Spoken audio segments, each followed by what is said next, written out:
going to tell you what part of your life this is about. I'd be surprised if it's not pentacles, but who knows? I mean, I can't make it up. Hi everybody, welcome back to my channel. My name is Jazz, and today I'm going to be doing the part 2 of September horoscopes, which means I'm going to be doing the astrology and doing a tarot card reading for each of the rising signs. Now, you're more than welcome to read for your sun and moon signs if they are something that help you. I definitely think especially the sun can give you a more holistic understanding of what's going on this month. And some people really resonate with their moon. So if that is you, then by all means go ahead. The rising sign is generally the most important when we're doing horoscopes though. And also remember that this is a general reading. So take what resonates and leave what doesn't, because I don't have everybody's chart in front of me and I'm just picking up on the energy for that rising sign.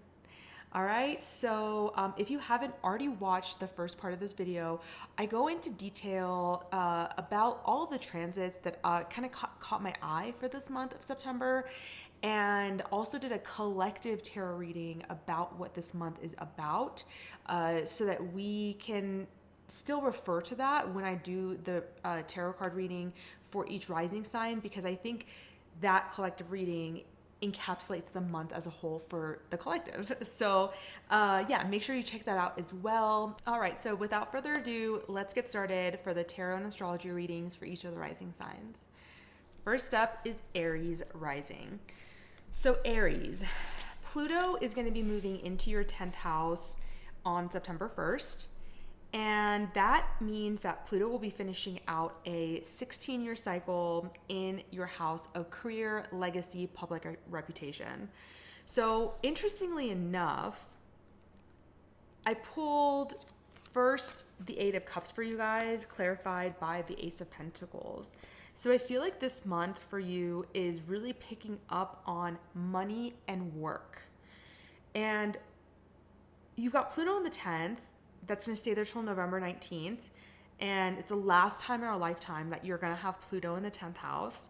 And then the next day we have a new moon in Virgo, which is in your 6th house. So both of these are money houses.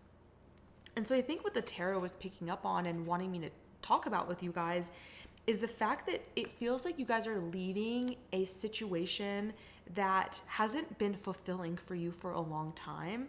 And I think this is either a way of making money or so some sort of income stream or your job.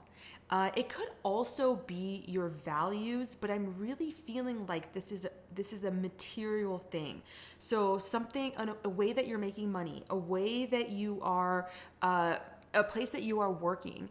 It hasn't been fulfilling you for a really long time on a spiritual level. You're looking for something that gives you purpose in life.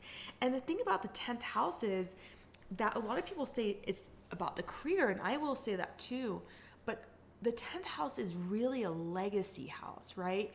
And the 6th house, where you have the new moon, great time for you guys to plant some seeds on September 2nd for a new way to make money, a new income stream that you feel like is more fulfilling for you. Because by this time you've had, Mercury had been in retrograde, started out in your 6th house, went back into your 5th. So it's almost like Mercury retrograde was starting out in your work house. This is also a house of health, so that may be something that it's been on your mind too. But then it went back into your 5th house so that you could reevaluate what brings you joy, what brings you pleasure in life, what is something that is actually really fun and fulfilling for you. And then Mercury moves into Virgo again on September 9th, and you have a new moon in Virgo on September 2nd. So it's like bringing that information into now this new seed that you want to plant in your 6th house of health, work, hard work, service to others, animals, things like that. Now your ruler Mars is going to be squaring Neptune on the same day as the new moon. So you, out of all people, will probably be feeling a little confused on that day. You might be feeling low energy during that day. On the flip side, Neptune spiritualizes what it touches. It's going to give you even a better opportunity on that new moon day to make sure that the new way that you want to make money or the new job that you want to have is actually something that is spiritually fulfilling for you, that has a tinge of service to it, that is fulfilling a higher purpose that you want in life. And because Mars is squaring this, your ruler is squaring this, it's allowing you to tap into this energy a little bit easier. On the negative side, you could be running to escapism, but I think that you guys have an opportunity to make sure that what you're deciding to do is more spiritual in nature during this time. Then on September 4th, your ruler Mars moves into your 4th house. Mars rules passion, drive, action, anger, accidents. And so all this energy is being taken into your home, into your literal home, and also into your emotional home. So be aware of that, because it's going to be there for 2 months, from September 4th to November 4th. Be aware of the energy you're bringing into your home life. Be aware of the energy that you're fostering internally. This can oftentimes make us feel moody and be leaning towards anger more often than not. Anger is not a bad thing. We want to be in touch with the anger. What we don't want to do is lash out in anger, right? So maybe your anger has something to teach you this month and for the next 2 months. So tune into that. Mars does not like being in Cancer, though. I will say that much. So Mars is actually in its fall. So your ruler being debilitated makes you feel not quite as strong. That's okay. You are such a strong being. You have such a force in your personality. Sometimes we need that to kind of calm down for us to regain some sense of balance in life, right? Then so before that, on September 3rd, so beginning of month, there's a lot going on for you guys. Beginning of the month, September 3rd, Venus in Libra will conjunct the South Node, where Lilith and Juno are, in your 7th house of partnerships. So on a collective level, we are really releasing relational patterns. Specifically for you, it seems very important. There's been a lot of changes that have been wanting to happen in how you relate to other people, as well as your current relationships. So oftentimes what happens when we have the South Node in a certain part of our chart, we learn to be a little bit detached from that. So the North Node is in your sign, has been since July of 2023, will be until January of 2025. And so there's been a lot of emphasis on who you are, what you want to do, what feels good. I want to try this. I want to try on this identity. I want to try on this. I want to move my body. I want to change how I look. And so the relationship part of your chart has been kind of, it could have been a lot of changes happening there, but there's a detachment there because your energy is on you rather than what's going on in that house. And I actually think that South Node transits empower that part of our chart a lot because we're able to detach and gain some objective clarity about it rather than being so emotionally or subjectively involved. Right now, your subjective involvement is with yourself. That is where you're not seeing clearly right now. But your relationships, you may be seeing it for what it really is. And this transit will help you even more with that, to release and to understand what you want in a partner, what you want in the way you relate to others, and what you don't want. Then on the 17th, you have a lunar eclipse in your 12th house. It is the culmination of something that started on March 10th when we had a new moon in Pisces. Eclipses are fated events, things that happen. And for you, it may be something to do with your spiritual life, your solitude, healing, closure, your subconscious beliefs. Something may happen in regards to prisons or, hospitals or mental institutions.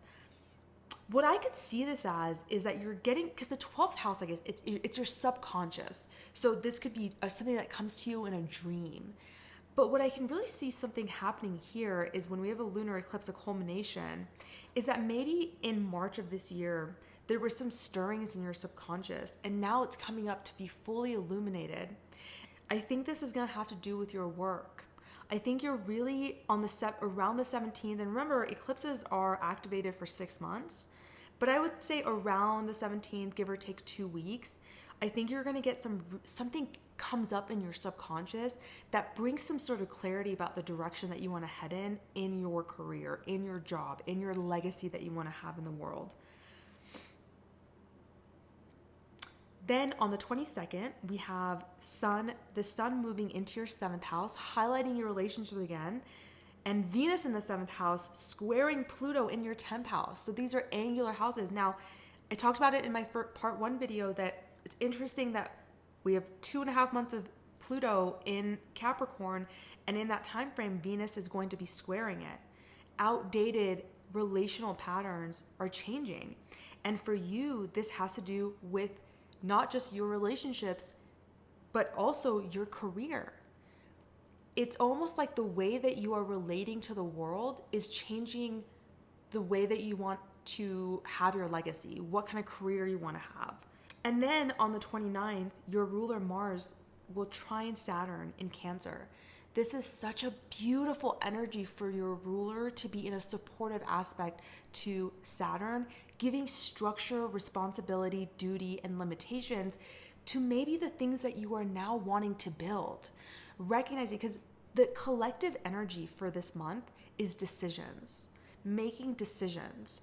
And for you guys, I highly believe this has to do with your career. Maybe for some of you guys, relationships, but I think the big decision is about your legacy, about what mark you want to leave in this world and where you want to work, how you want to make money.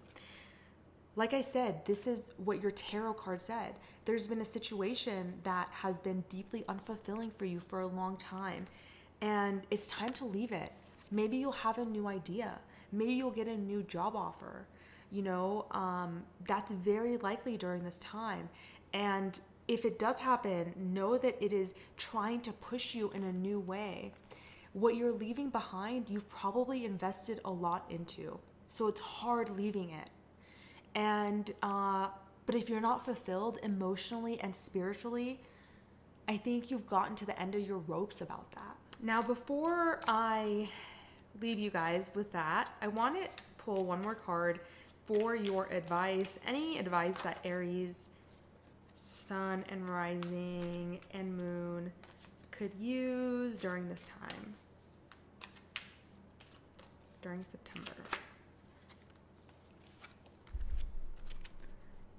5 of Wands. So if there is any sort of conflict, well, this actually kind of makes me feel like Mars in the 4th house, because when we take Mars's energy in the 4th house, like I said, there can be conflict within the home. Here's what I could say. If there is conflict that is coming up in your life, this is also a card of like competition.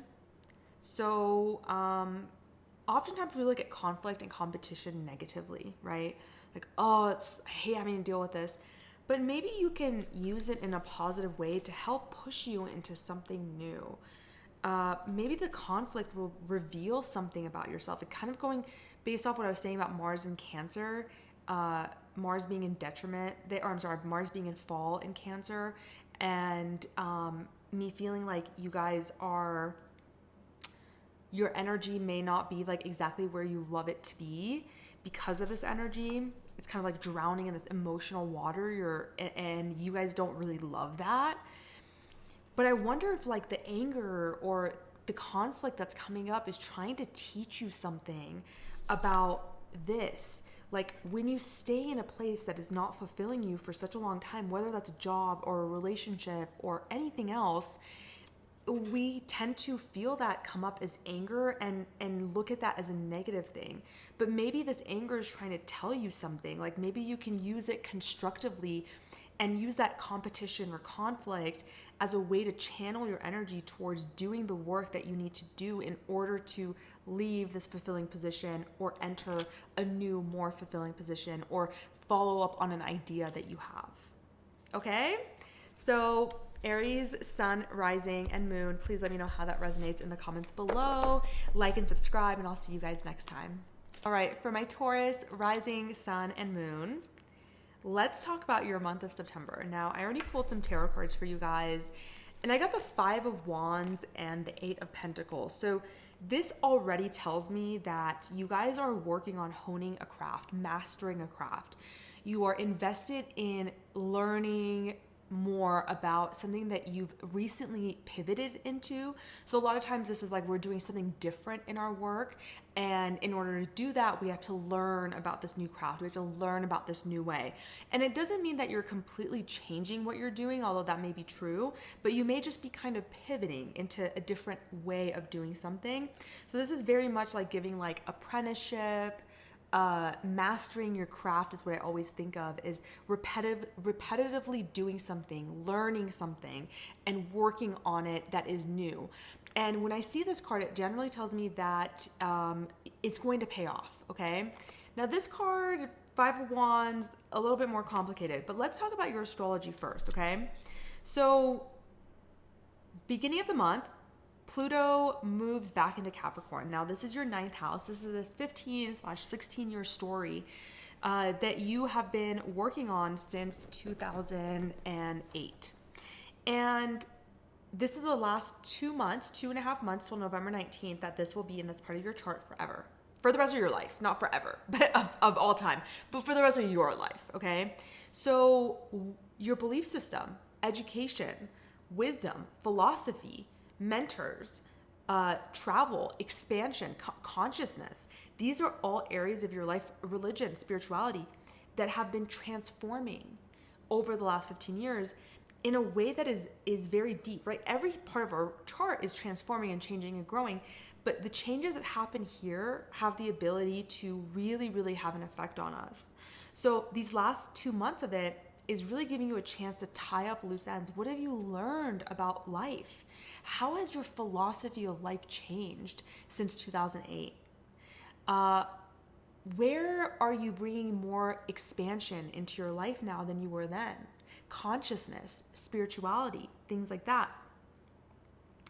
The same day, Uranus is going retrograde in your sign of Taurus. So Uranus going retrograde means you're going to be feeling Uranus's energy a little bit more intensely, and it's in your sign. This is cool because it gives you a little bit, you are more in tune with the part of you that's unconventional, the part of you that wants to do things differently, that wants independence and uniqueness and individuality. Now, on the 2nd of September, you've got a new moon in Virgo in your 5th house. Amazing. Amazing time to plant a seed of creativity, of joy, pleasure. What do you want the next 6 months to look like in terms of joy, pleasure, creativity, hobbies, love, romance? Planting that seed during that time will be amazing. And that moon is actually loosely opposite Saturn. I did a first part to this video, and I went more into detail about all of these aspects that are happening throughout September. So if you want more information, definitely check that out. I also did a collective tarot card reading for everybody for the month of September, which will kind of will play into everybody's reading because it's a collective reading. Then on September 6th, you've got Mercury in Leo squaring Uranus in your sign. So this is happening in your 1st house and in your 4th house. So this is something that's happened 3 times already, 7/21, 8/18, and now on 9/6. Mercury square Uranus brings some sort of, sometimes it can be restlessness, but underneath that restlessness, there is a message. And it's often a message of change. It's a message of a radical new idea or a new way of thinking about something. For you guys, it's pertaining to your home life and how those two things work together. It's kind of a tense aspect. So that's why I said sometimes it can show up as restlessness or anxiety, but underneath that, there's a message. What is that restlessness, anxiety trying to tell you? On September 3rd, sorry, I'm kind of going all over the place here, intuitive. On September 3rd, Venus in Libra is conjuncting the South Node in your 6th. In, I believe, mid-July, Black Moon and Lilith moved in there, and Juno is also in the 6th house. So now you have Venus in the 6th house, South Node in the 6th house with Juno and Lilith. This is very much relationally oriented, but for you specifically, it may be in relation to your health and your work. So releasing the patterns of how you relate to both of those things, or how you relate to coworkers, if that's something that is, if you have coworkers, how you relate to your pets, how you relate to illness, how you relate to diet. These things are coming up. Now, South Node has been in your 6th house since July of 2023. I'll be there till January of 2025. So what happens here is that spirituality, consciousness, seclusion, subconscious beliefs, your spiritual life has gotten really big. And what's kind of been maybe just as big, but there's been a sense of detachment from it, is your work and your health. So even though things may be going okay there, it's almost like you're not really concerned so much with the physical reality right now. You're much more concerned with spiritual aspects of life. And that's on track with what the transits are asking of you. So don't fret if that's you. What this detachment can give us in the 6th house is an ability to see it more objectively, right? Rather than being so engrossed in it like you are right now with your spirituality, your 12th house, you're kind of able to look at it and be like, this is happening. This is happening. My job, my work environment's not so good. My health is not so good, or maybe my health is really great. And maybe if your health is really great and your work environment's really great, it's not bringing you joy because the North Node is in your 12th house right now.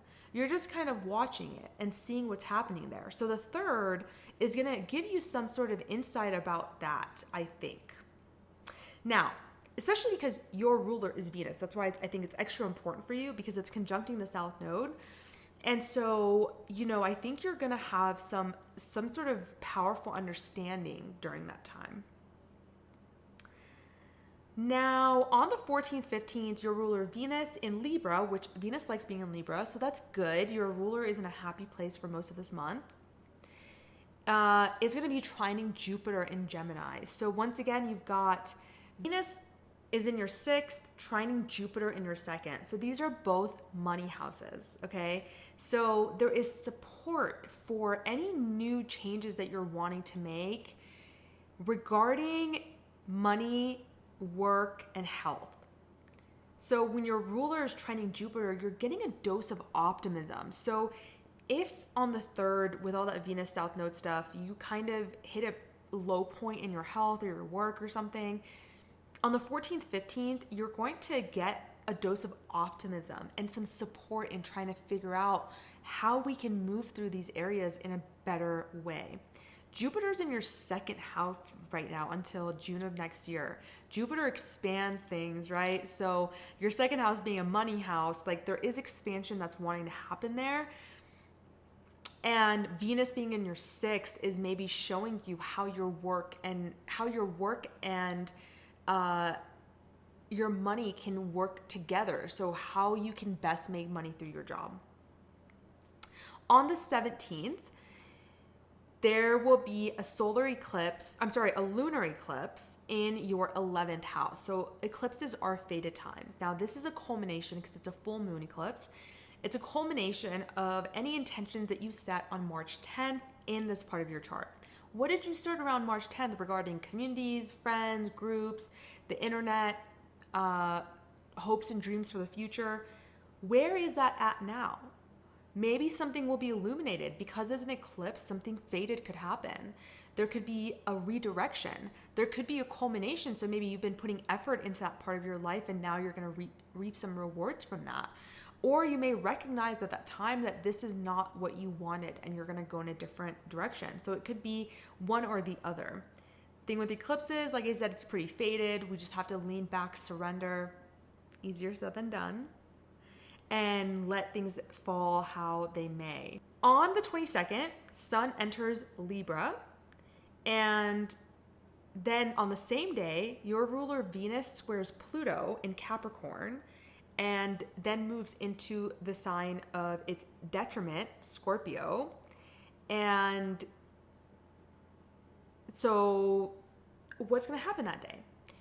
Venus squaring Pluto in Capricorn is once again speaking to our relational patterns, things that are outdated in our relational patterns. So for you, once again, this is squares happening between your 6th and your 9th. So it's like there has been a struggle between your work and your spiritual beliefs. Your belief system in life, the codes that you live by, your philosophy in life, and your work. And this is coming to a head. And I think for you guys, you know, this is an area of your life where you may be having to make a decision on how much longer you want to do that dance of, you know, I believe this, but my work and my health don't really match up to that. There's a mismatch there. And then your ruler moves into Scorpio, sign of its detriment, in your 7th house. So Venus doesn't like being in Scorpio, but Venus is moving into your 7th house of Scorpio, so which is one of its own houses. So towards the end of the month, you're changing into it's on the 22nd. So yeah, so like the 3rd week of the month, there is going to be more of a emphasis on your relationships and how you relate to other people, whereas the first part of the month seems very much work and money oriented. Now, like we talked about, I feel like you're honing a craft, you're working towards something. The 5 of Wands, I was like, what is this? The 5 of Wands is a card of conflict and competition. So a lot of time, if I see these two cards together, it makes me feel like you're feeling roadblocks while you're trying to master this new craft that you've decided to take on. It feels like you keep hitting on roadblocks, or there's conflicts that come in the way, or competitors that you see that you're like, well, I want to do it like this, or maybe there's conflict within the partnership because of the end of the month, like I said, Venus and its detriment in your 7th house, that are keeping you from achieving the changes that you want to make in whatever new skill that you're trying to develop.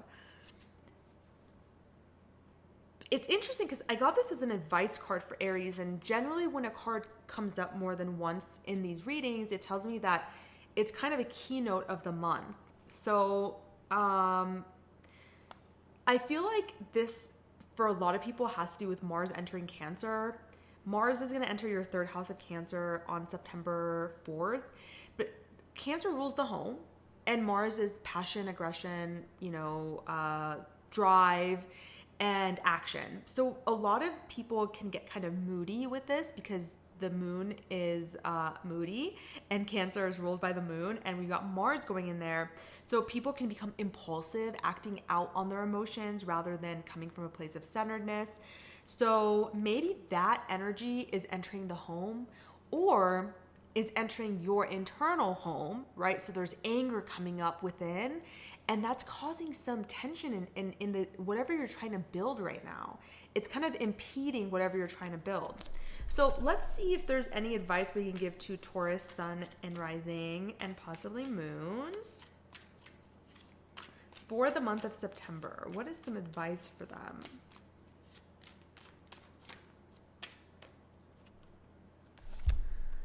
Yeah, that's wonderful. So the 2 of Wands. Now, interesting we got 2 because 2 is a card of decisions. So like I said, collectively this month is about decisions, and it feels like for you guys, there is a decision to be made about what direction you want to go in. You know, like I said, you're working on this craft, you're mastering your skills, you're learning more, you're educating yourself. And there is, I think the advice is to look at the long picture. Look at the broad vision, okay? But, you know, Pluto in your ninth doesn't just mean that, you know, you have to actually physically travel to foreign land.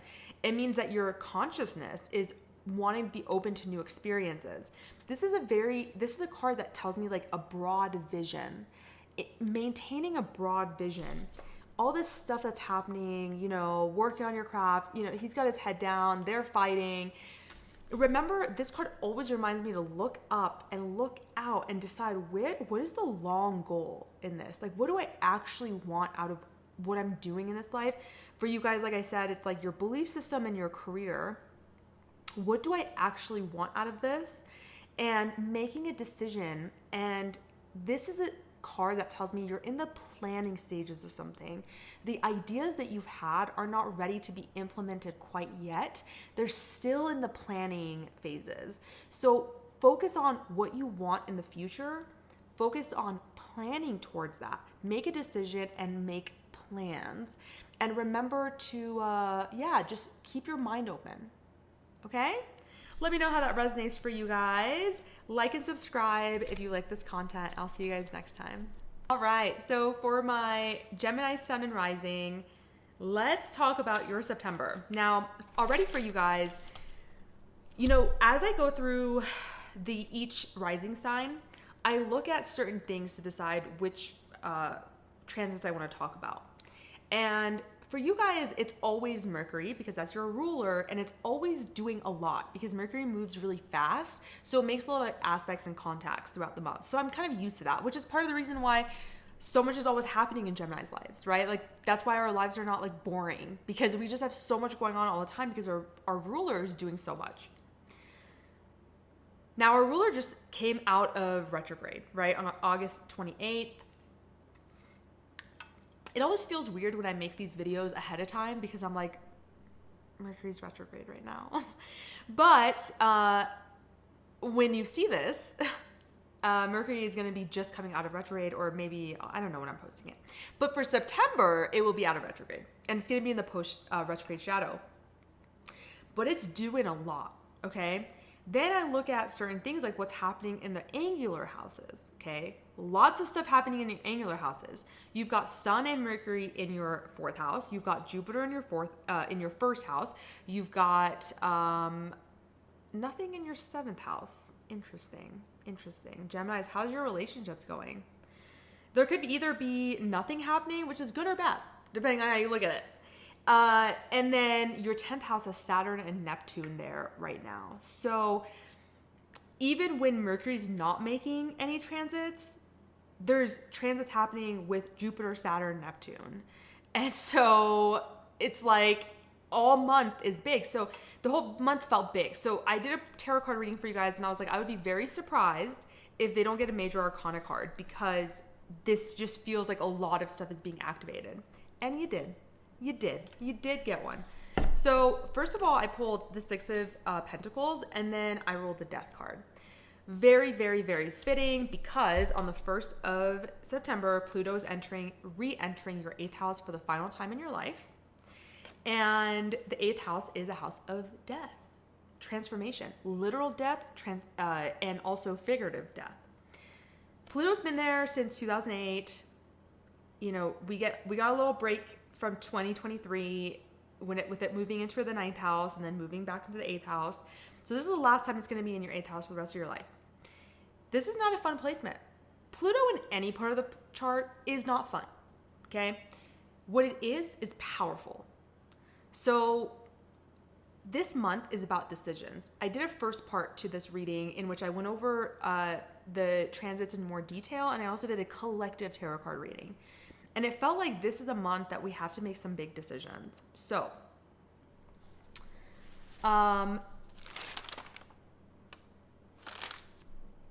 the decisions that Geminis have to make art plentiful. We're going to do a little bit more of tarot later on, but I just wanted to say, like, I think this is picking up on very heavily on the 8th house, okay? Also, the 6 of Pentacles is a lot about giving and taking, giving and receiving, which is interesting because the 8th house is also very much about giving and receiving. It's a house of shared resources. It's a house of shared finances. So I feel like there's a lot of transformation that still needs to happen in that part of our chart.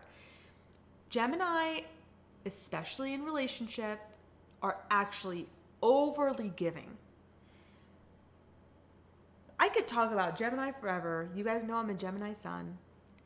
I could talk about Gemini forever. It's one of my favorite signs, and I feel like it's deeply, deeply misunderstood. I misunderstood Gemini for most of my life. I hated being a Gemini until like 2016. I hated it. So for the first half of my astrology journey, I was like, I wish I was a different sign. No, I absolutely love Geminis. I think we're amazing. Regardless, what I think people don't recognize about us is that we are very, very giving in relationships, often to our detriment. I think I've talked to you guys about this before. So this could be a time, number one, generally this is a time when you have enough money, because this is a money card, you have enough money to share. But sometimes it's a time of, this is about financial harmony. So maybe you have, good money coming in now. Maybe you have enough to give to others in charity or to loan money.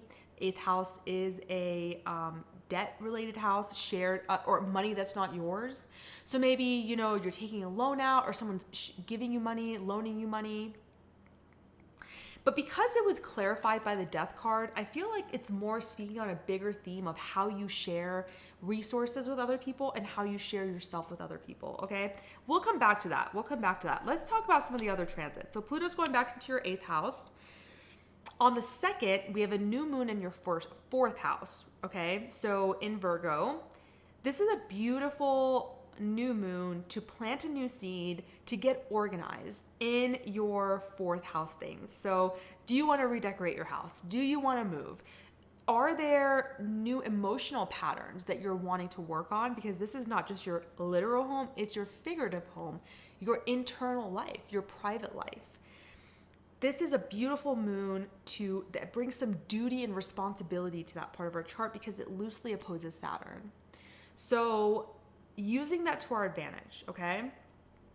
Now, on September 4th, Mars will enter Cancer, whereas in its fall, in your 2nd house. There will be a lot of energy going towards money, your income. It's going to feel a lot like, how can I make money? How can I get a job if you need a job?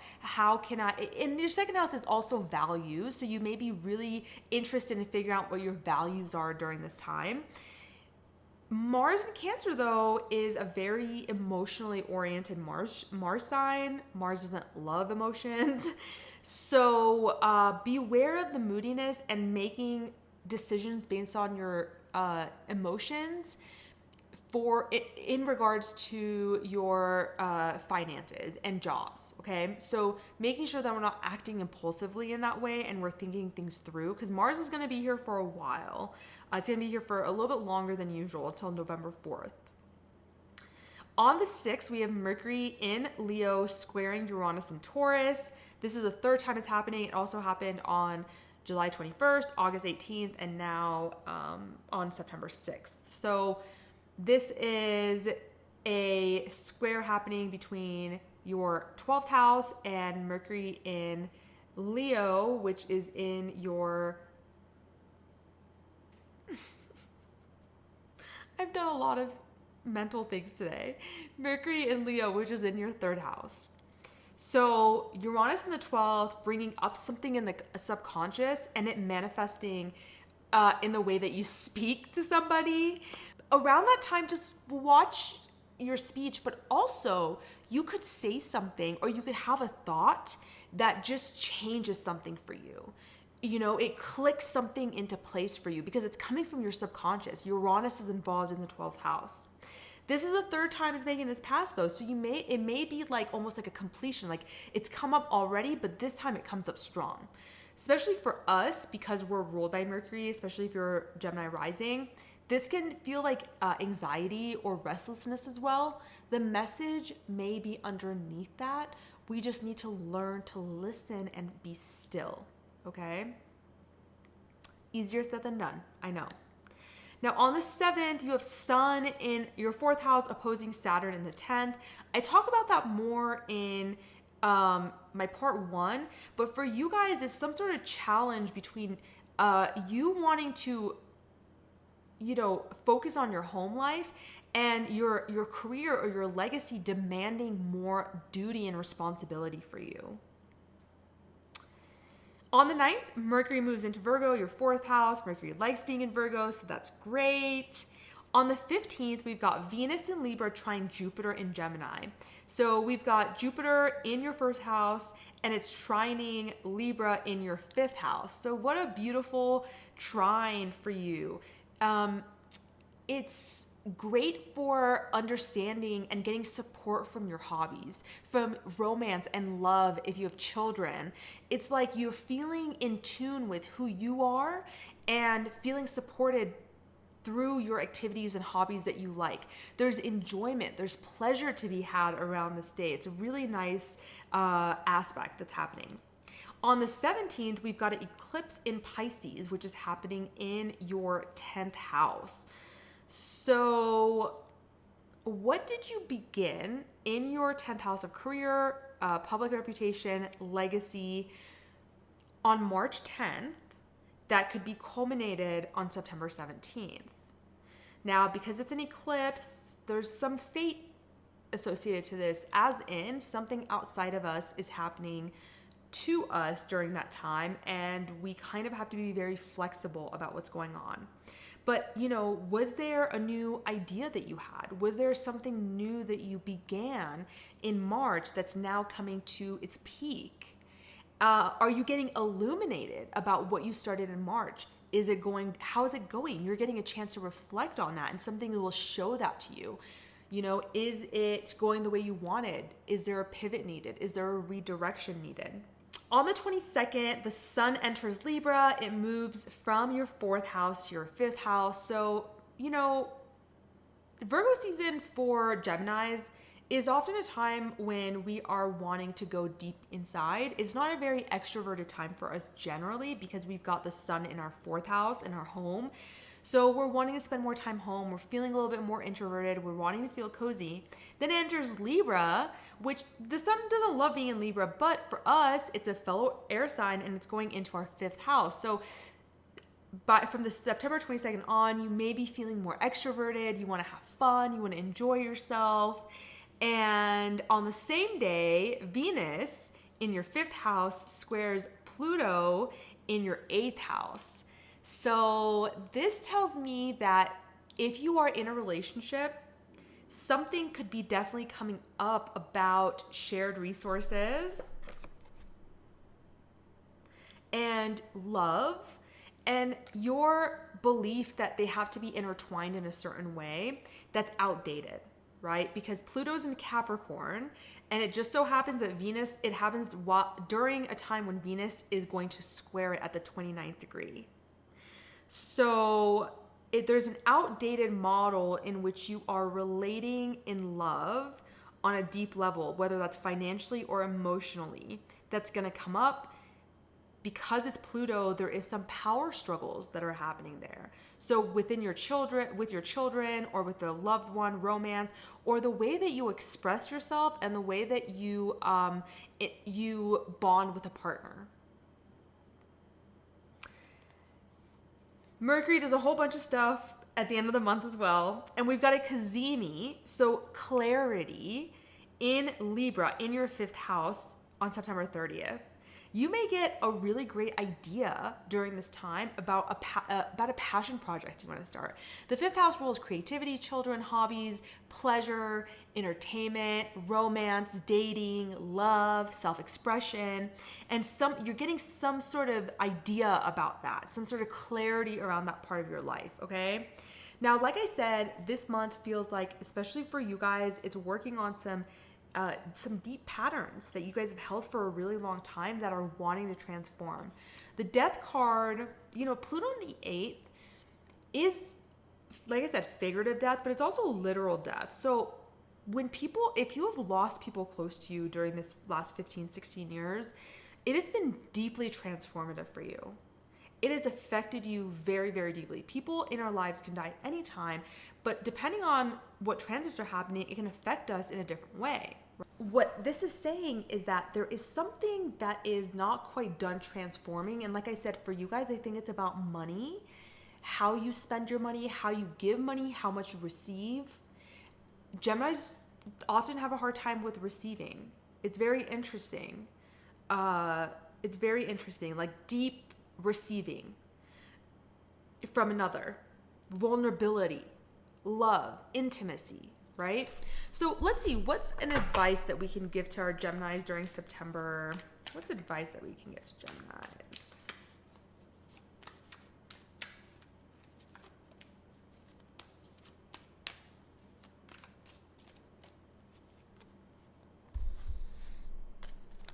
Nine of Cups, you guys. This is wish fulfillment. This is abundance on an emotional level. It feels like maybe you guys the advice is to feel gratitude. It feels like this transit was really hard. Like Pluto in the 8th, like I said, it's not an easy placement. And I feel like you guys had to work really hard to get where you are now. And this is a sign that,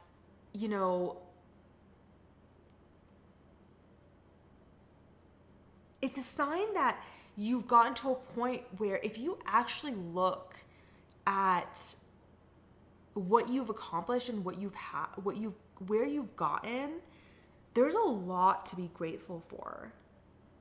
You've accomplished a lot. Just think about it for a second. Maybe you're not, it's not the 10, it's the 9. Maybe you're not at the peak and it's not done, it's not completed, but you've come a really long way. And I think the way in which you're able to finish out this transformation that needs to happen, the decision that needs to be made at this time. Oh, that's a good question. What decision do Geminis need to make? What's it pertaining in the month of September? A new idea. New creative potential. Spirituality. I'm just thinking about something. So the decision that you guys have to make is to follow a creative spark within you. Maybe that's not what you've done in the past. And if we can look and find gratitude in our lives, and because you've got this 5th house activation, I want you to really indulge this month, okay? I want you, especially with once things start moving into Libra, I want you to look back and see what you've done and be grateful for it.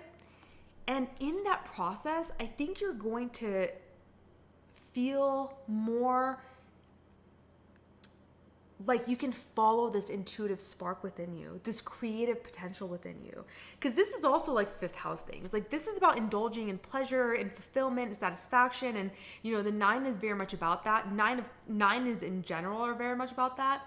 And this tells me that there's a decision to stay with the tried and true or to go with your gut. It's almost like you have this instinct.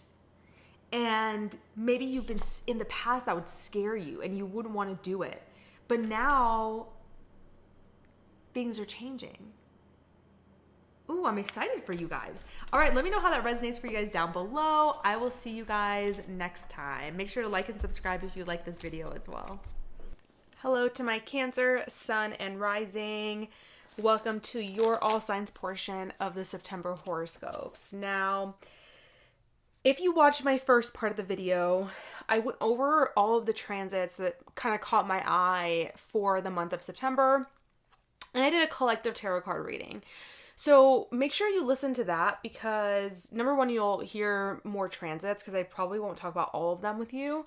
And number two, the collective tarot card reading is going to play into everybody's tarot card reading, right? So like, even though you're getting your own reading, I'm kind of keeping in the back of my mind what this month is really about for all of us and how that can kind of relate to the situation that you have as a Cancer rising or Cancer sun. Well, it's a big month, in my opinion, because we've got Pluto moving into Capricorn. So you're one of the ones that's going to be affected a lot. I mean, we're all going to be affected a lot by this, but specifically for cardinal signs like you guys, because it's going to be, Pluto's going to be ending something in one of your angular houses. So for you guys specifically, it's the 7th house, the house of partnership. And that's September 1st when this happens, right? So September 1st, Pluto goes back into Capricorn where it's been since 2008, unearthing so many things in your house of relating to other people, your relationships, your partnerships, how you show up in partnership. And oftentimes with Pluto in the 7th, that part of our lives can feel really volatile. And I actually love talking about the 7th house because I think any planet that you have in the 7th house transiting or natally is trying to have you integrate that into yourself. So we may see volatility. We may see partners who are manipulative. We may see partners who are power hungry or very powerful people, but they're dominating and all of these things. So if you have a negative experience with relationships in the 7th house, that's an invitation for you to look at that planet and see how are you not integrating that into your own psyche. Because the 7th house is often regarded as the outer partner. But really, if we look at the zodiac in terms of opposites, there are really only 6 signs,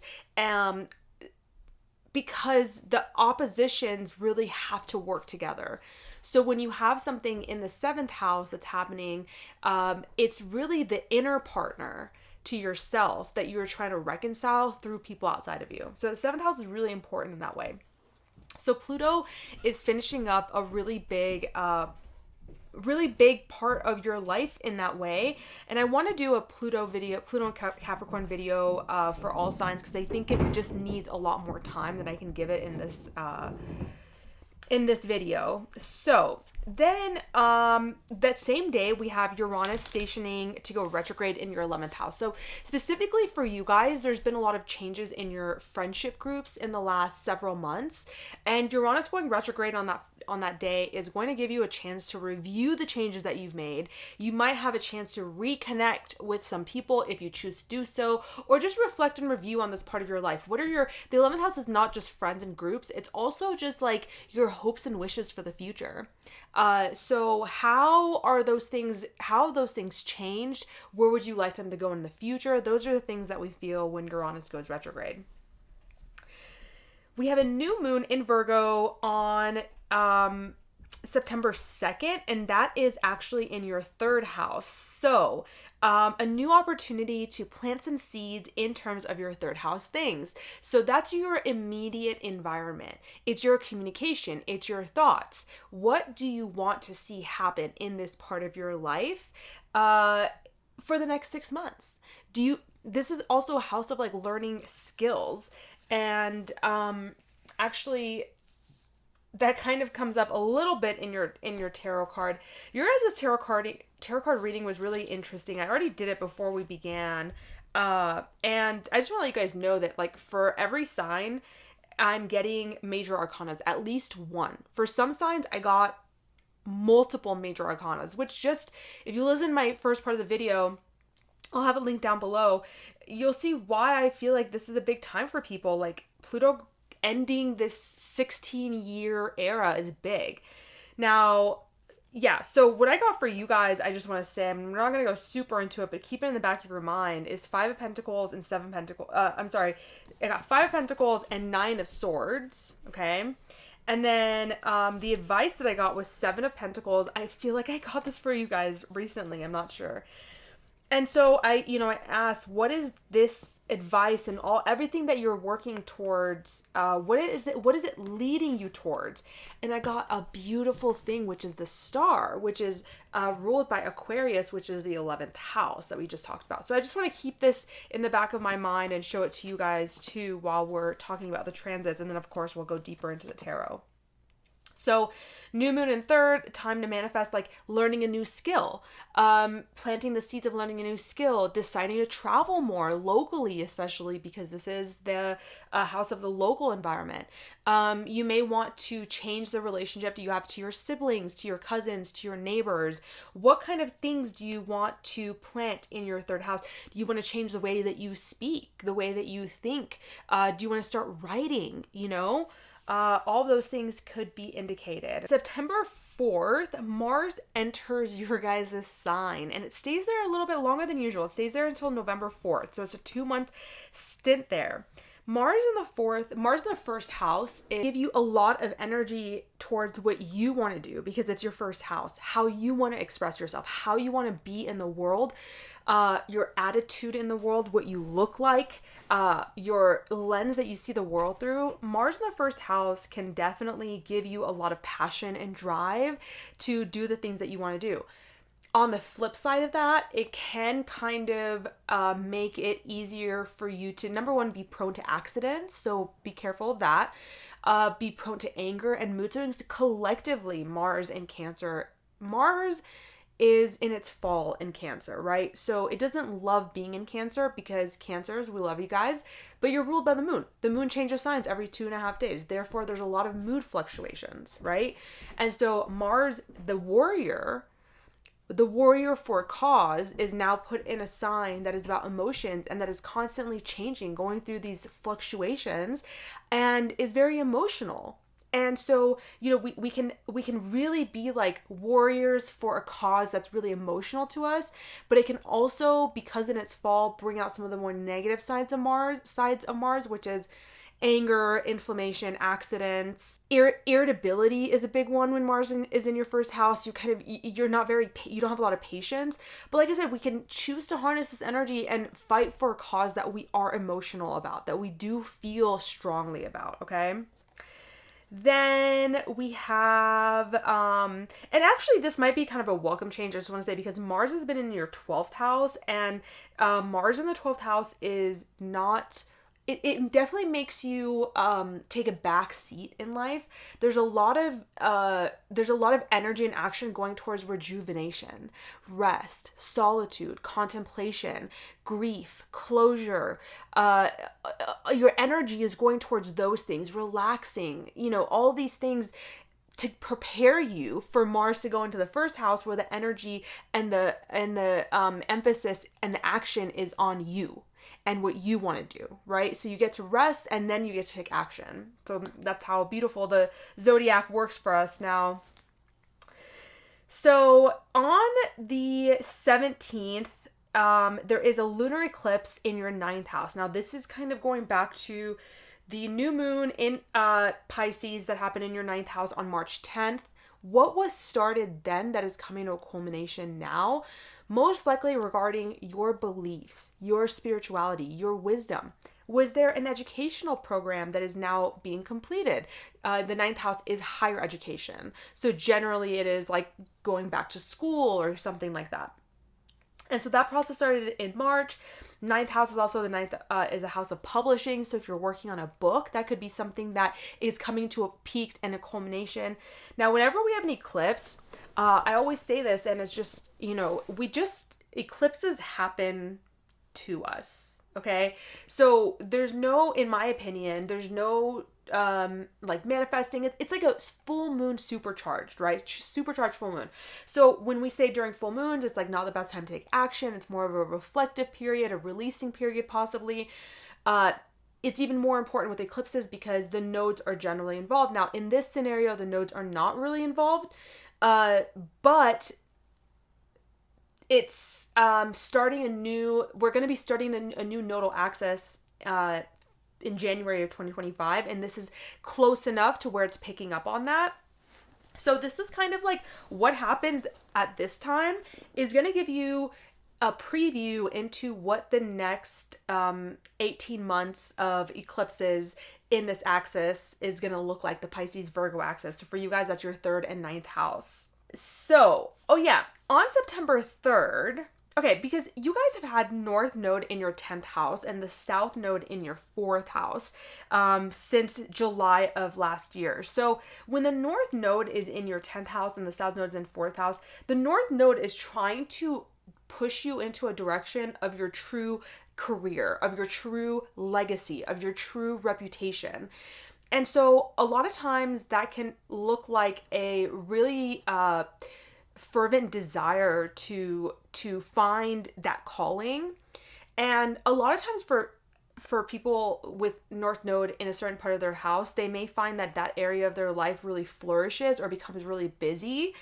But if you're really off track, just know that North Node being in your 10th house may seem like there's actually some quietness in your career house, in your reputation house, because you are trying to be redirected, right? The North Node is like the fate, is kind of like a fate sort of point, right? It's not even a planet. So it's really trying to get you into the right career or the right life direction.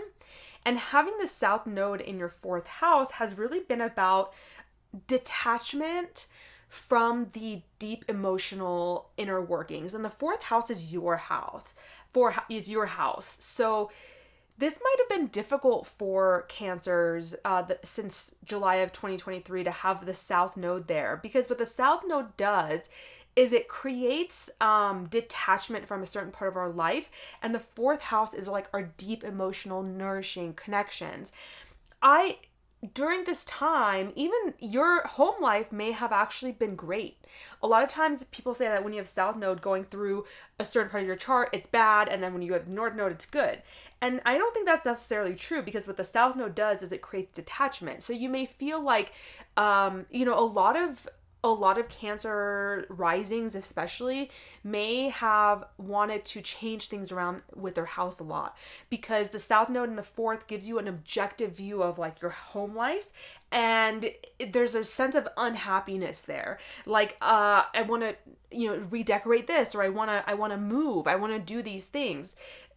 And so during this time September 3rd, Venus, which has just moved into your 4th house on August 29th, is going to conjunct the South Node. You also have Black Moon Lilith, and you have Juno there. So listen to my first part of the video for more information on that. But there's a lot of activity happening around that time in your home life, in your private life, your inner world, and your physical home life. Now, towards the end of the month, you are going to start feeling really much more introverted. Even having Venus in Libra in the 4th house definitely will make you want to stay at home more. And then as the month goes on, you're going to have more planets entering the 4th house. And because the 4th house is the deepest part of our chart, it generally means that we are wanting to kind of hermit away a little bit. And then we have towards the end of the month, on the 22nd, we have, like I said, the Sun enters Libra on your 4th house. The Sun doesn't love being in Libra. So now we've got a debilitated Sun and Mars.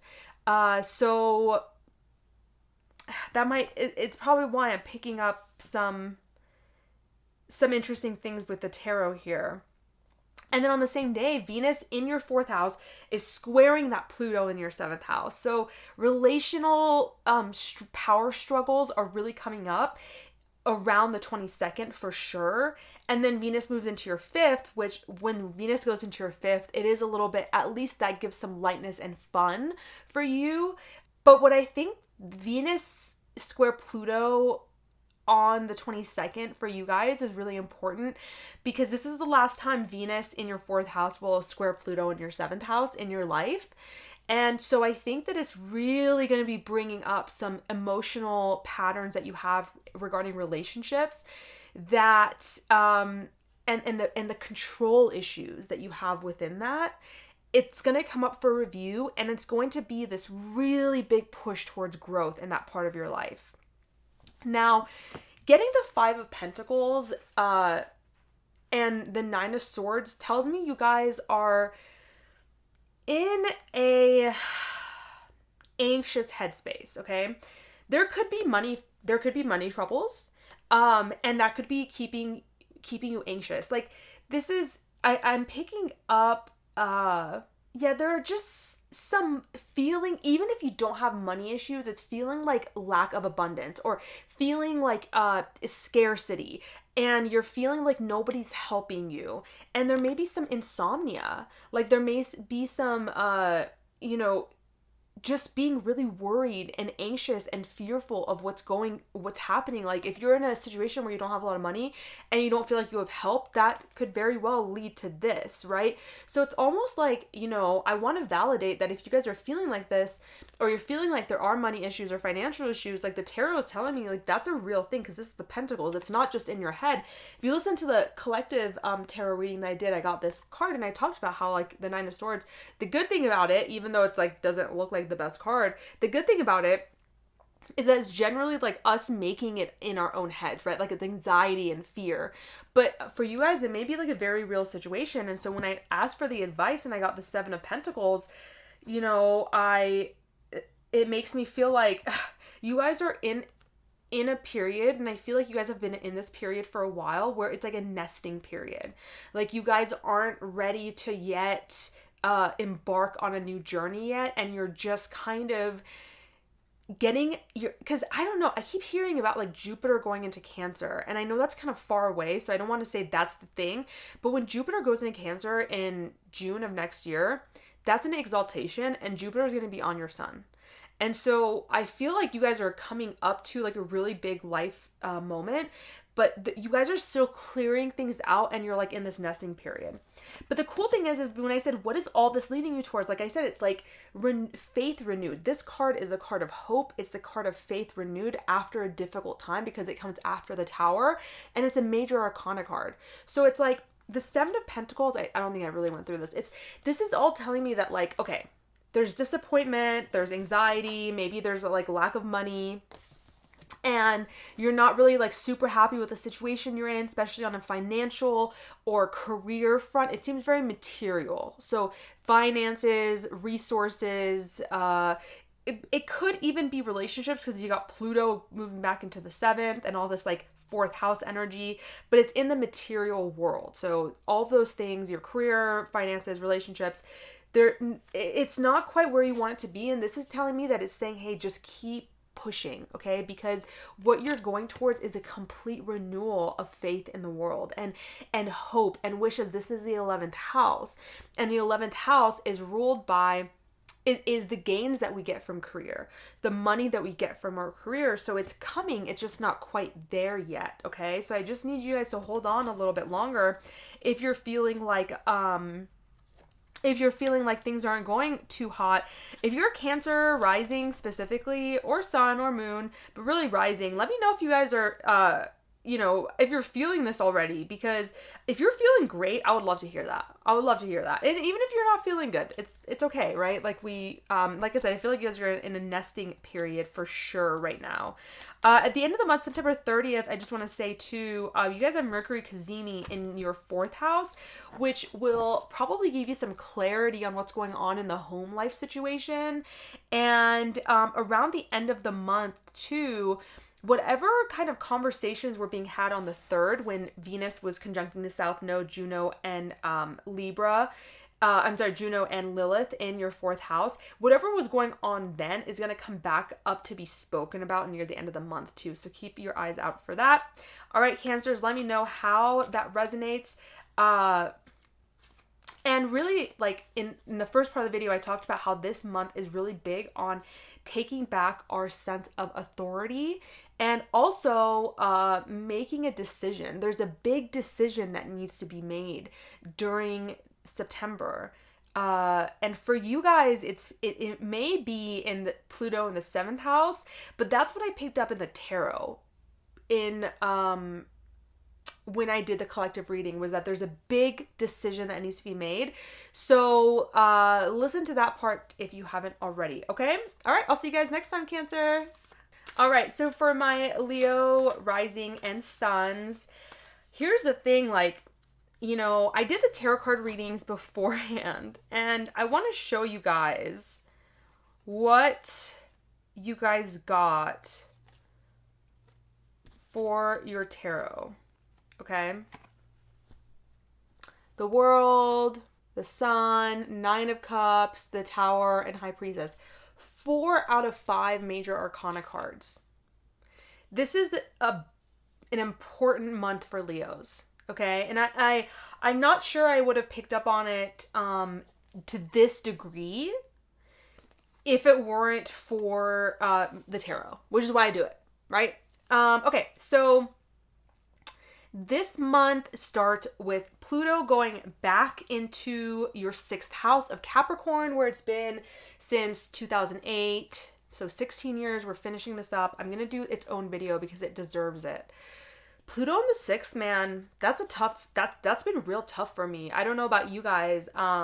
You know, when planets are in the 6th house, they're quincunxing us, right? So you know, Leo and Capricorn, which is interesting because my partner has a Capricorn stellium, Sun, Moon, Jupiter, Neptune.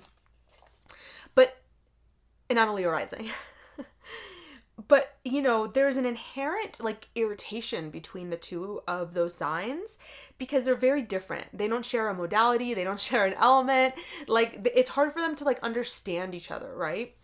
And, but they can learn a lot from each other if they allow each other to be what the other is. So when you have Pluto in the 6th in Capricorn, having the 6th house in Capricorn already makes Leo risings really hard workers, but very, very tending towards burnout, right? Like working too hard, right? And in some ways that's a negative thing. And so what Pluto in the 6th has really been trying to show Leos is, how do we want to work hard? How can we work hard? How much hard work is good and in what ways? And how much hard work is to our detriment? And the way that the barometer for this has been our health, has been, our health, wellness, diet, our work environments. If your work has sucked, if your health has sucked, if, you know, pets are here too. And these changes with our pets, we may have had losses in our lives from our pets that have been really transformational for us. But this area of our lives has been unearthed over and over again. How are we working hard? Are we working hard towards the right things, the wrong things? How is our health? How is that a barometer of what we're working towards? How is our work environment? If your work environment's been really crappy, well, it could be that just Pluto's trying to teach you something, transform that in a way. And it could also be like, maybe this isn't the work for you. You know, like maybe you're working hard towards the wrong thing. So that's going to be an interesting transit. We're only going to have that for 2.5 months, and it's just a really big one. Now, on that same day, Uranus is going to go retrograde in our 10th house. So if there's been changes that we've made in our reputation, career, legacy, things that we're working towards, goals, achievements, things like that, we're going to go through a period of reflecting on those and seeing what things, you know, are working, what things aren't, what we need to do. And, you know, Uranus has really been shaking up this part of our chart. So a lot of us may have had like career changes or desiring a career change over the last 6 years. And Uranus is finishing up its tour. So this is kind of like the, you know, one of the last times we're going to have this opportunity to really, live with Uranus in this part of our chart deeply within us, because it's going retrograde, so the energy is going inward more. So I think we're going to be feeling this desire for freedom even more so in the coming months in our 10th house. Now on the 2nd, we have a beautiful new moon in Virgo opposing Saturn. And so this is going to be on your 2nd and 8th axis. So the new moon in the 2nd is a beautiful time to get really clear about what you are wanting in your job, how you are wanting to make money. If you are wanting to budget, Virgo is so good at becoming meticulous, and opposing Saturn is giving us the responsibility to say, yes, okay, we need to be more responsible with our finances. This is what I want to do for the next 6 months, next year. I'm setting these new intentions in this part of my chart that has to do with my values, that has to do with my self-worth, that has to do with money and resources that I own, the job that I'm in, how I'm making money. Yep, Saturn in the 8th means that actually, we could be getting support from outside of us in order to make this happen. We could be getting a loan. We could be getting, just some money handed to us that we weren't expecting that may aid us in this new journey that we're going on. Then, on September 3rd, we have Venus and the South Node in your 3rd house, along with Lilith and Juno. Now, South Node in the 3rd house has been there since July of last year. Venus moved in August 29th. Venus in Libra for Leos is really great for beautifying your speech and for writing and for putting yourself out on social media and blogging and things like that. But what's interesting is we've still got the South Node there, and then recently, at the end of June, we had Black Moon Lilith move in there, and then we also have Juno in there. So even though Venus in there is going to really be a beautiful aspect to have in our 3rd house until the end of September, I think until the 22nd of September, having the South Node in the 3rd as well as Black Moon Lilith also makes sure that we are not neglecting the truth in the way that we speak, in the way that we write. And Venus just kind of softens it a little bit and allows us to get it across maybe in a way that is more easy for other people to accept, but in no way does that mean that we are going to be neglecting the truth, because the South Node in the 3rd, as well as especially Lilith in the 3rd, definitely means that the truth has to come out in our speech. So it can be harsh a little bit times, not like mean, but almost like, hey, maybe we don't need to say it that way. And Venus will kind of help us with that. Now, on the 4th, Mars will enter Cancer.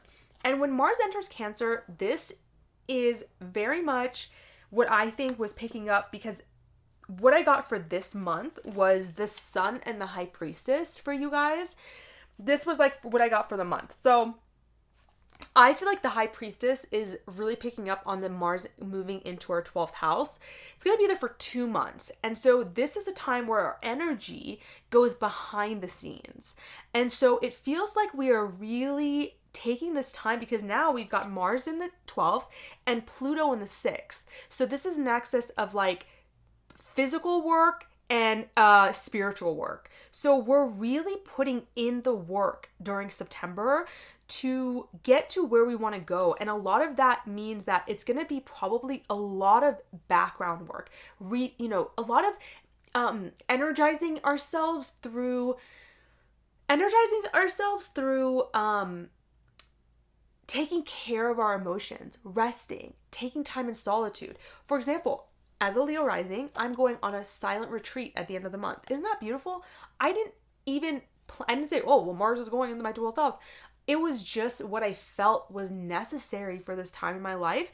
And it happened to be when Mars is going to be my 12th house. Tending to our emotions, doing work behind the scenes, resting, doing meditation, focusing on, even like overseas travel could be very, really nice for us during this time. And like, but when Mars enters there, it's like not just a place of stillness, it's like working, right? So that, I feel like that's what this is picking up on. Now, this for me is awesome because it also gives like, number one, 2 major arcana cards highlighting this month.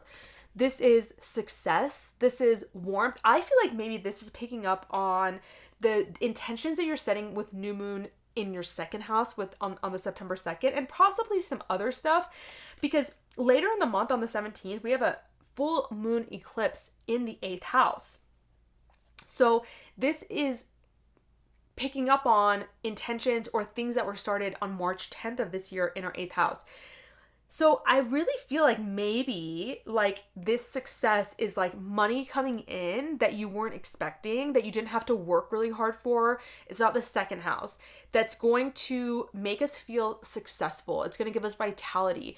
Or we may be just acting like our card, the sun, in the world, shining bright, deciding that, you know, when we have that new moon in Virgo in our second house, that we're no longer going to hide, you know, our values. We're going to value ourselves more. We're going to put our Leo selves out there. I was telling my boyfriend the other day, and it's so true. It's like with Leo risings, I feel like a lot of times people can say that Leo risings are like a little polarizing because we're ruled by the sun. And so you have to realize that so many people in the world are living very small. And I'm not saying as a Leo rising that you can't live small. Yeah, 100, totally, a million. I actually think Leo risings have a tendency to play small because of being told we are too much a lot in our lives. But, you know, we're moving around the world and we're, you know, when we shine bright and people are living small and they're like, like, you're too much, like you're so big and it's all about you and all this stuff. And so then we're like, okay, so then we'll be down. But because we're the sun, when we're down, people are like, why is the sun down? Like, come on, be happy. And it's like, you told me not to, like, you know, so maybe we're deciding to value ourselves from a different place. And that's giving us the sun energy. Now, also on the 6th, of September, Mercury in our sign squares Uranus in our 10th house. So this is the third time this is happening. It also happened on July 21st and August 18th. I've talked about it in my full moon videos for those times. And so I feel like we are really getting a lot of clarity, like breakthroughs, radical ideas, sudden thoughts or sudden communications that come to us that are really helping us make the changes that we want to make in our career, legacy, and all those 10th house things. On September 7th, we have the sun in our second house opposing Saturn in Pisces in our 8th house. So like I said, because of the stuff that's happening in the house of Pisces and Virgo, this feels like we're being challenged in some way around that day, probably by either our own psyche, the Saturnian psyche in us that's telling us that we are not doing enough, that we are not working hard enough, or it could be like a committed partner who is making us feel like there is a clash of something, that someone is trying to take authority over us. So I talked about the lunar eclipse that's going to be happening in the 8th house. Lunar eclipses are supercharged full moons. During full moons, we allow what needs to happen to happen. This is going to be a preview to the next 18 months, a little bit longer because the nodes haven't even moved into this axis yet of Virgo and Pisces. So it's about 2 years. So this is going to give us a preview of what that cycle is going to be about. And I'm kind of excited because it really could, like I said, because it's a culmination and illumination in our 8th house, I think we're going to maybe receive, you know, I mean, it doesn't have to be positive. I'm feeling like it's going to be positive, but, you know, we did get the Tower card. So, you know, it could be that we were hoping for some money coming in and it doesn't come in, or we get unexpected amount of money. So, you know, because what I said when I did my tarot, I said, what is this month about? And I got this. So beautiful, beautiful, beautiful. Then I asked for advice, which was the World. Okay, which means this is the ending. This is why this month is so big, I think. And Mars in the 12th house, I think, is helping us. And Pluto in the 6th house for the, you know, last 2 months ever in our lives is really helping us. We're totally entering a new chapter in our lives. The World means like, as an advice card, it's like take stock of how much you have accomplished. Be proud of yourself. You are entering a whole new era, okay? And I think I got intrigued when I was like, I have gotten all 3 major arcana cards. So then I asked, you know, the tarot, like, what is this new chapter about? And I got this. And so what I think this is beautiful for Leos, because us Leos, we're a fixed sign, we don't like change. And I think that what this new chapter is going to do is bring us sudden liberation, foundational change. This may be the Mercury square Uranus from our 1st to our 10th, just a few days after the new moon in our second opposing Saturn. It feels like something gets liberated within us that allows us to move forward in a way that, number one, is more okay with this, that isn't so threatened by this anymore. Because maybe we'll look back and we'll think about like how many times this tries to happen and we're like, no, we'll clean it up. We got this. No, we're not changing. And then if we just allow it to happen and we kind of feel what it actually feels like to surrender and to go with change, wow, like maybe this is going to be us. Like maybe this is allowing Leos to be more okay with change, especially in the realms of our career, because that's where we have Taurus, right? And Uranus is going backwards there, squaring Mercury in our first house. And I also asked what decisions have to be made, because I didn't mention this, but in the first part of this video, I did a collective tarot card reading. I'll link that down below. I went over all the transits in more detail that caught my eye, not every single transit. And it came up a lot that there's a lot about making a decision from a place of authority during this time. And so for you guys, I asked what decisions have to be made. And the decision that has to be made, I think, is allowing your wildest dreams to come to you. Because the Nine of Cups is very much about a wish come true. It's about a lot of emotional fulfillment that you have worked for. And it comes after the Eight of Cups, which means Eight of Cups is when we leave an emotionally dissatisfying situation. So it's hard.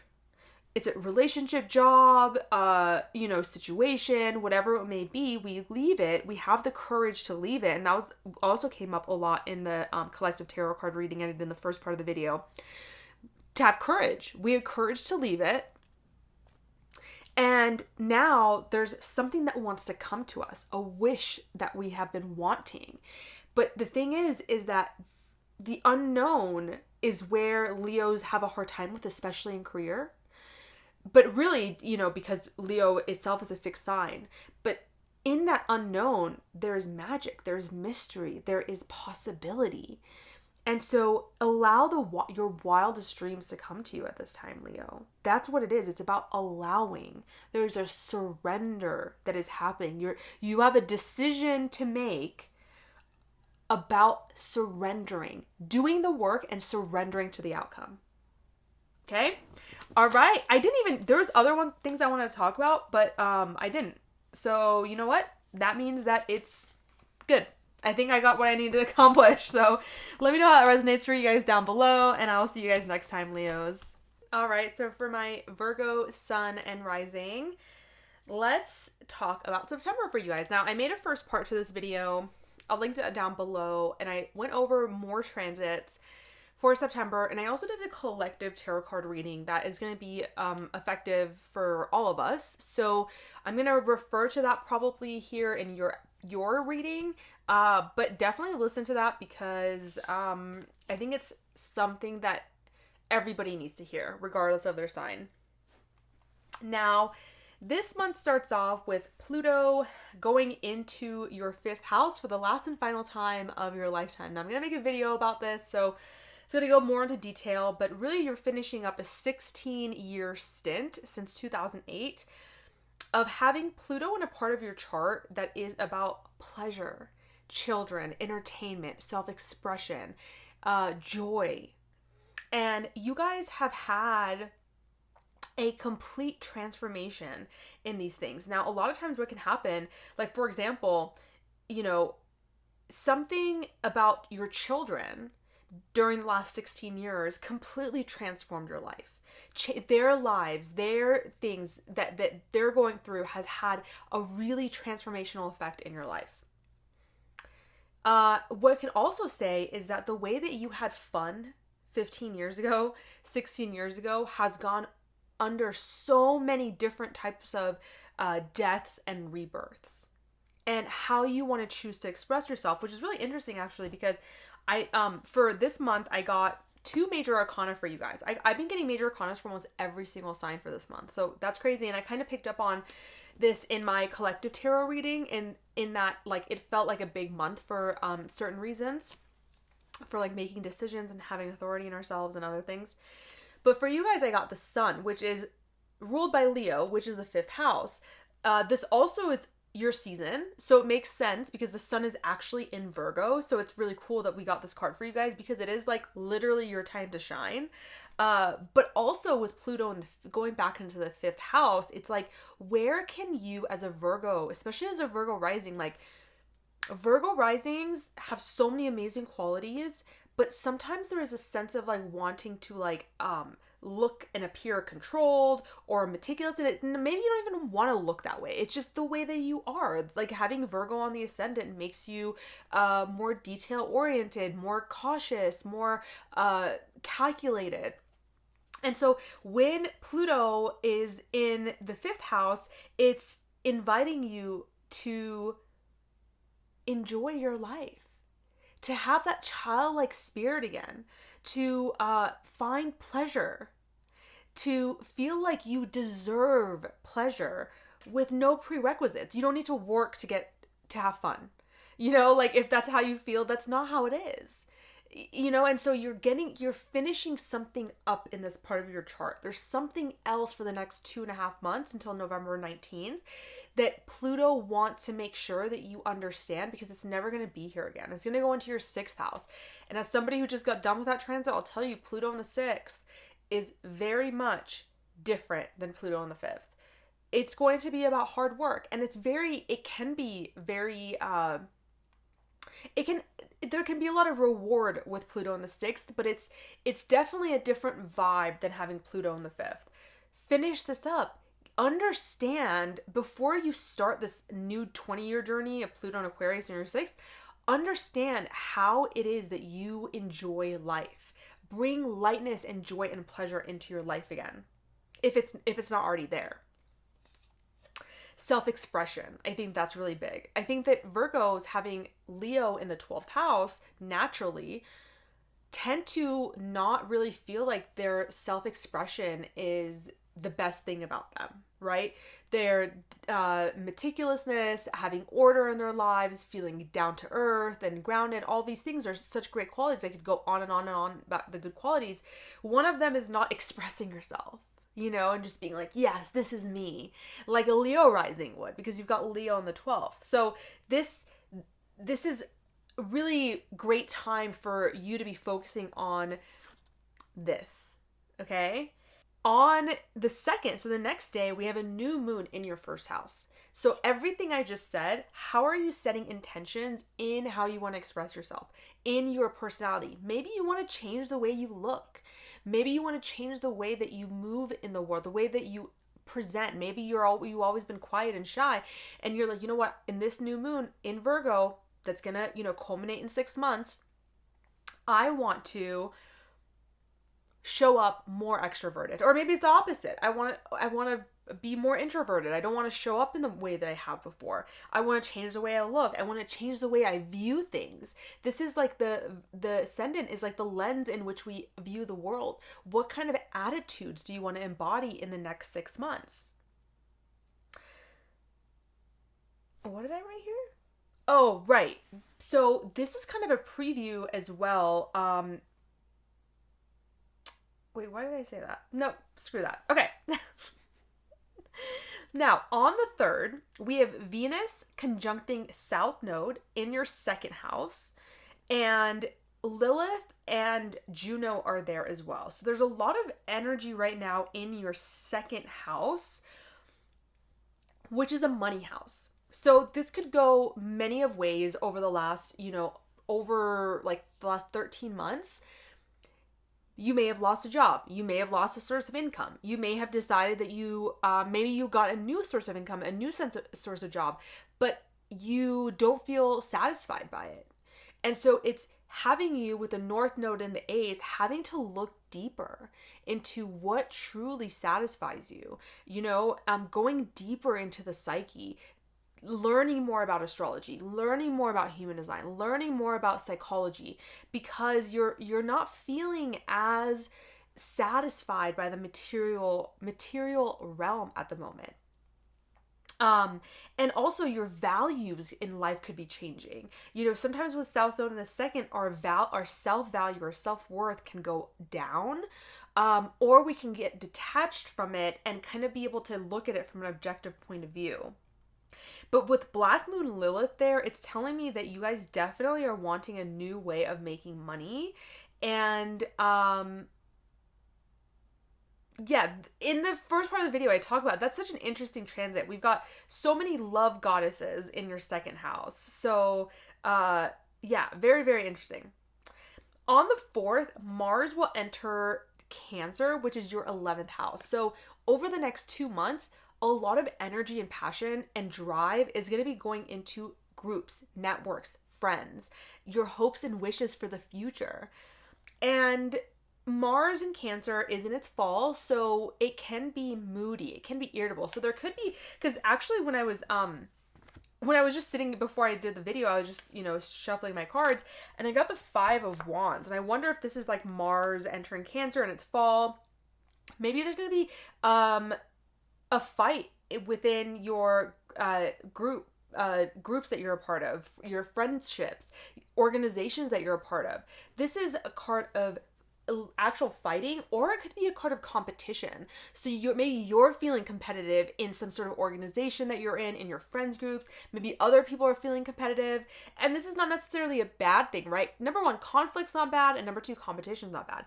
It's how we relate to those things that's what matters. Then on this month, it's kind of big for you guys because you have a lot of stuff in your angular houses, right? You've got a lot of planets in Virgo. We've got Jupiter in Gemini. We've got Saturn and Neptune in Pisces. We've got a lunar eclipse happening in Pisces. We got a new moon happening in your sign. So this month is like a lot of stuff happening in your houses, which is in your angular houses, which is why I think you guys should still also listen to the first part of the video because I will go through more of those. But on the 7th, the sun in your 1st house opposes Saturn in the 7th. And it's interesting because I got temperance as well for you guys for this month. And what this made me feel like was like, oh no, hold on. Was that, this is you reclaiming a sense of self, shining bright and owning your self-expression. And then especially around the 7th, it's like, Saturn in the 7th is like, oh, but don't take it too far, right? Because temperance is so much about balance, and it's so much about blending. This is a card of not just balance like the scales. This is a card of balance in terms of alchemy. So when we blend things together and we bring balance into a situation rather than having these two opposing sides. So around the 7th, there may be somebody in your relationship, somebody you're in an equal partnership to. So your partner, your relationship partner, your best friend, your business partner, your, partner that you do, I don't know, yoga with. There's some that you may feel some sort of opposition from them, and you may feel like they are trying to dominate or take over control over your situation.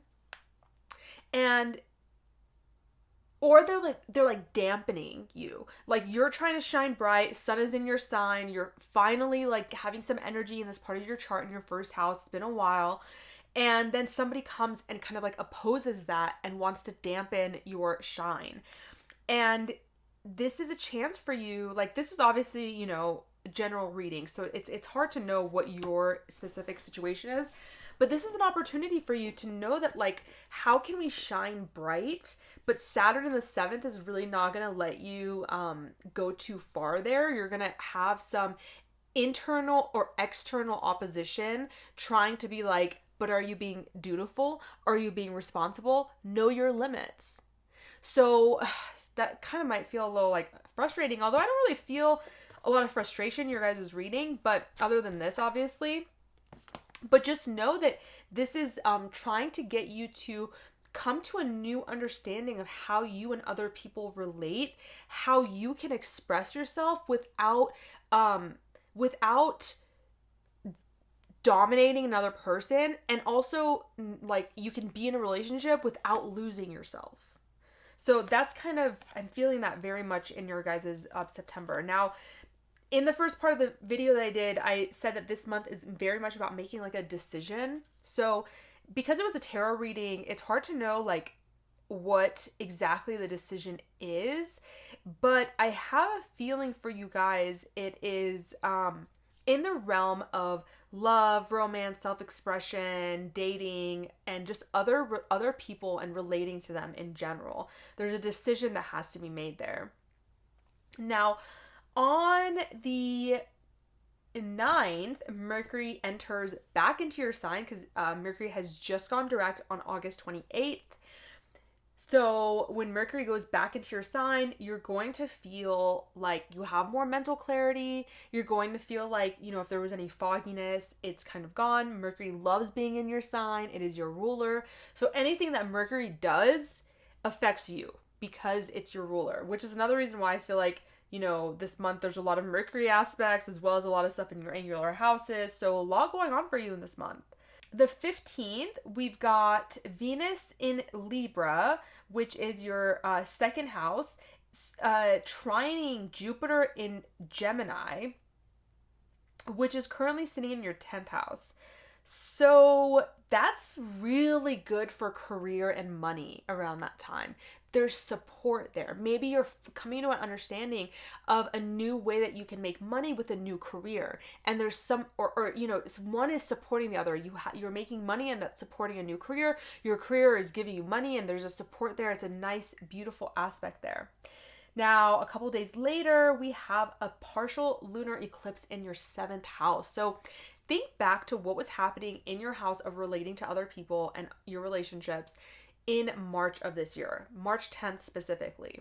It's coming to a culmination. It's coming to a peak and something's going to be illuminated in that part of your chart depending on what was going on the 17th of this month. Now, this is a preview to the eclipses that we're going to be having over the next 18 months / 2 years on this Pisces Virgo axis.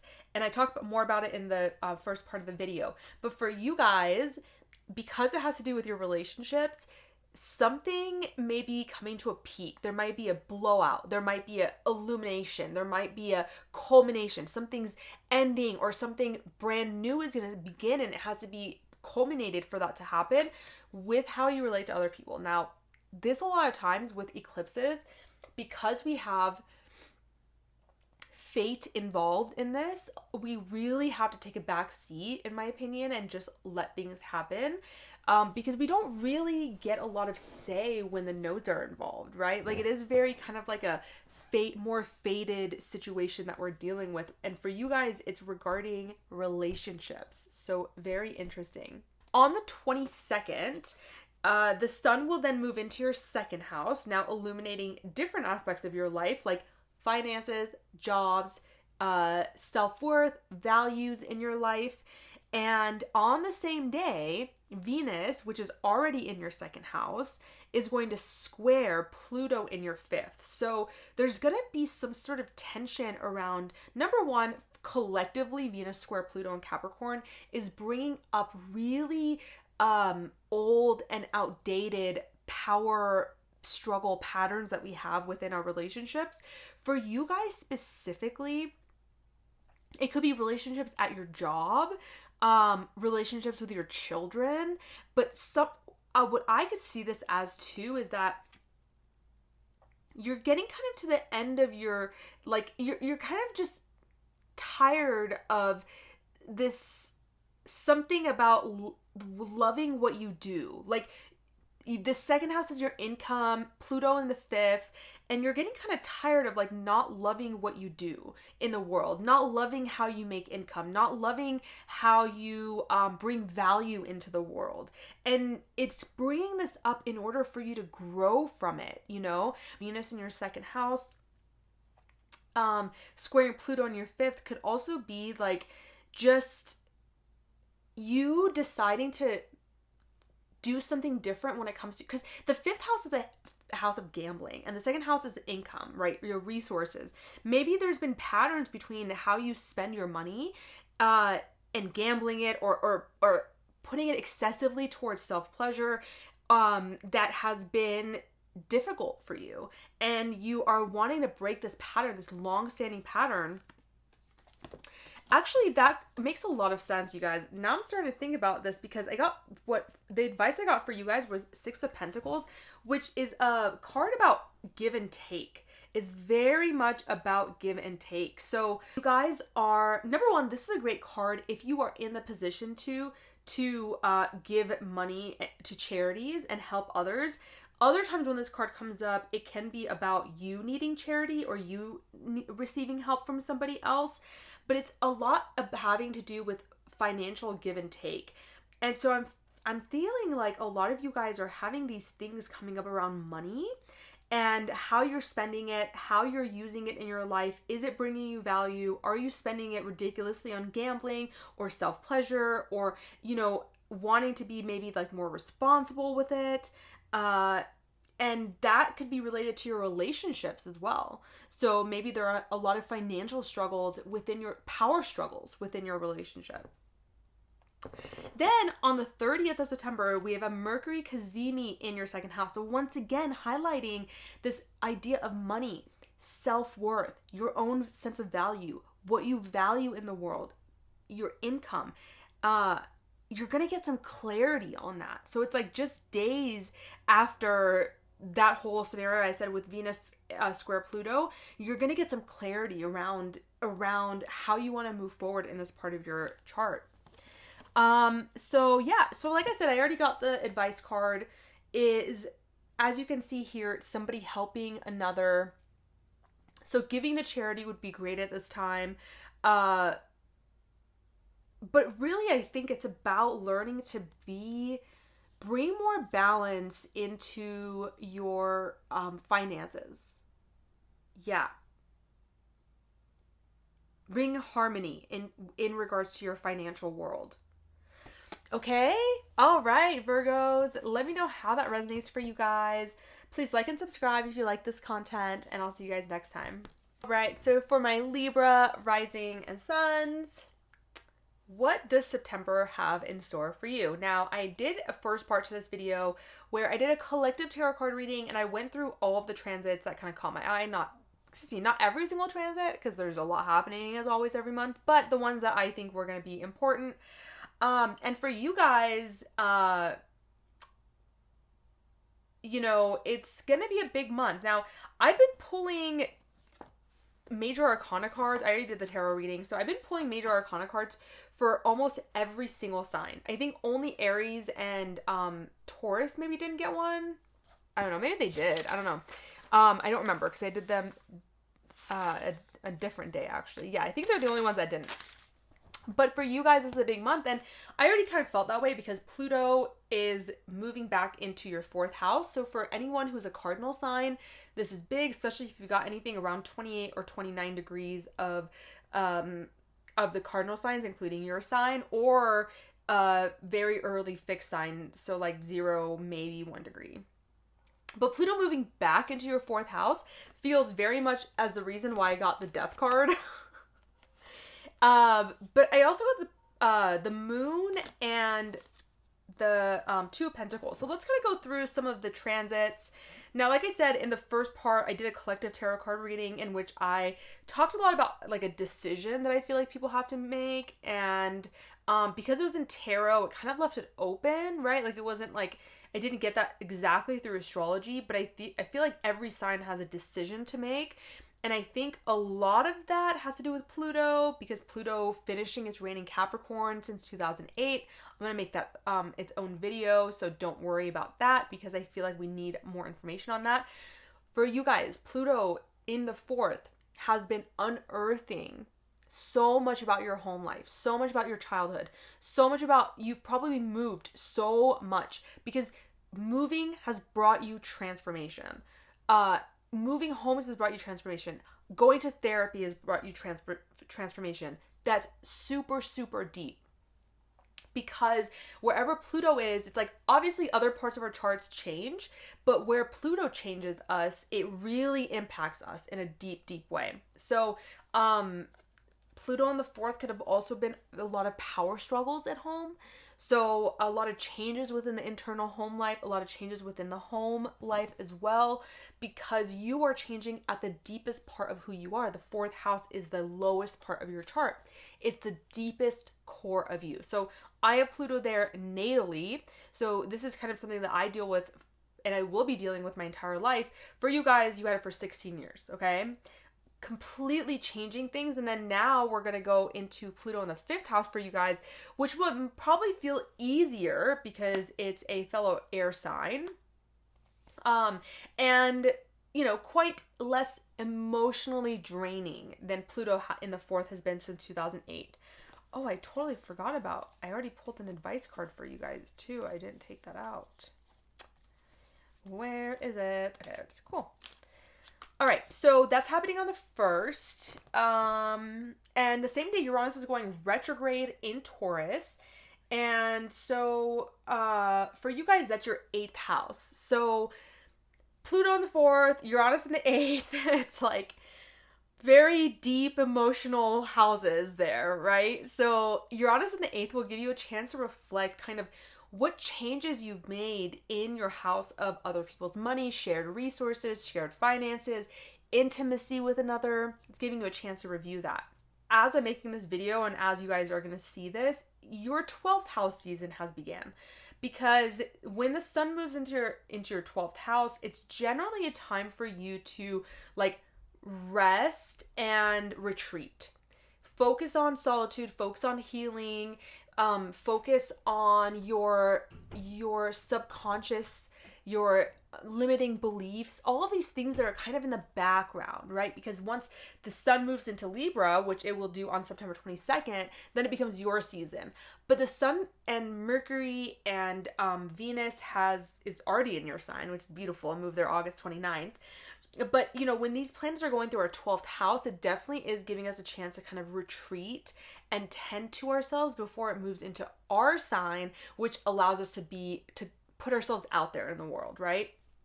So for you guys, you have a new moon happening in Virgo in your 12th house on the 2nd. So this is going to be a beautiful chance for you guys to set a new intention on what kind of self-limiting beliefs you have. How do you want to change that? How do you want to change your subconscious? How do you want to change the way that you tend to your spiritual life, to your sense of belonging in the collective consciousness, right? This is a dark house, and so I think that for you guys, what's really necessary right now, more so than, well, that kind of makes sense. As I'm speaking, things always come to me. I think more so than focusing on like the outer world right now and what you want to be doing there, it feels like the death needs to happen, okay? And these 3 cards fell out together. So it's almost like this may be representing your 12th house season, the moon, because this card is very much, is emotional in nature, but it's also quite deceptive. This is a Neptunian card. This is a Pisces card. So it's very much giving like there is a lot going on in this part of your chart. Maybe there's a death that needs to happen in that part of your chart, a new way, because what dies is reborn. That's the cycle of life.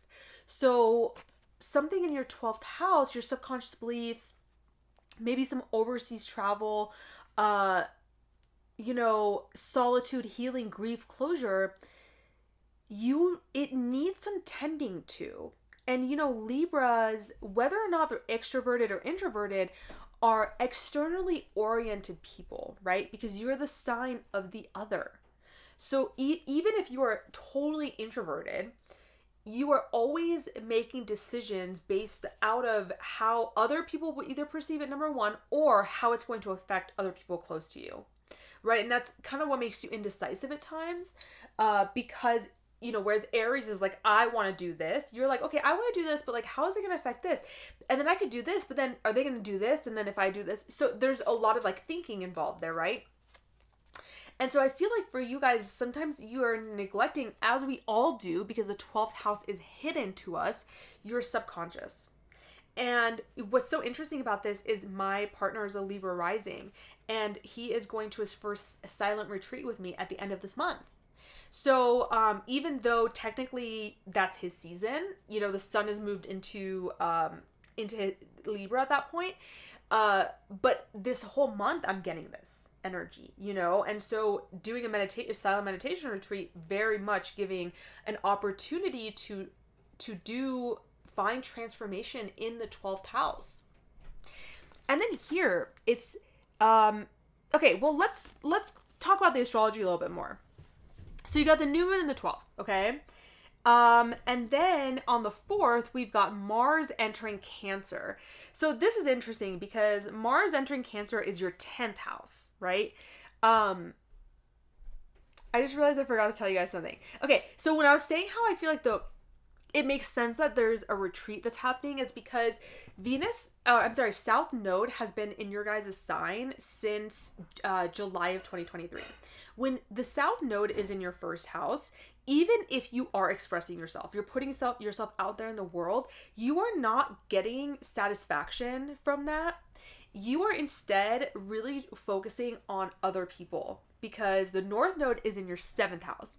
So it seems like your satisfaction and the things that you're striving towards is partnership and not so much your own sense of self. And so what the South Node does is it creates a detachment. And so your own sense of self, even if it's developing, there's a detachment from it, and it allows you to be kind of more objective from that standpoint. And the South Node being in your first house is, you know, the South Node does represent our past lives, so it is very spiritual in nature. And so it does tend to make us feel very much like, I wouldn't say introverted, but not desiring to kind of put your stamp out into the world at that time. But then you have on the 4th, Mars entering Cancer, which is in your 10th house, which is about your public life, right? So you've got Pluto in the 4th, wanting to end something in your private life, and then you've got Mars pushing you to get out there in the world and to put your energy and drive towards your external life, your public life, your career, your legacy that you're leaving.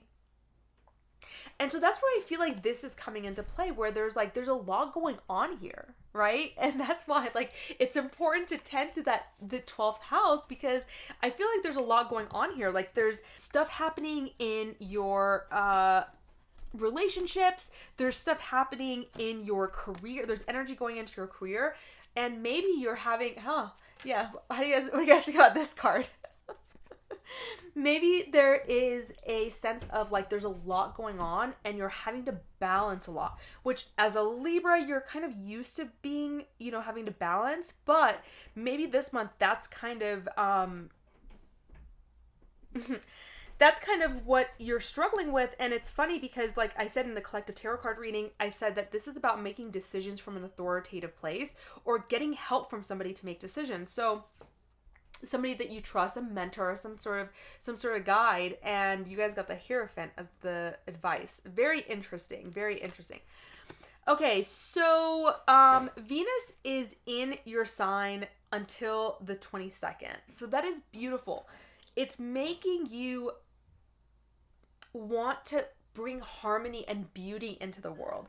People are looking at you and seeing you as the epitome of harmony and beauty and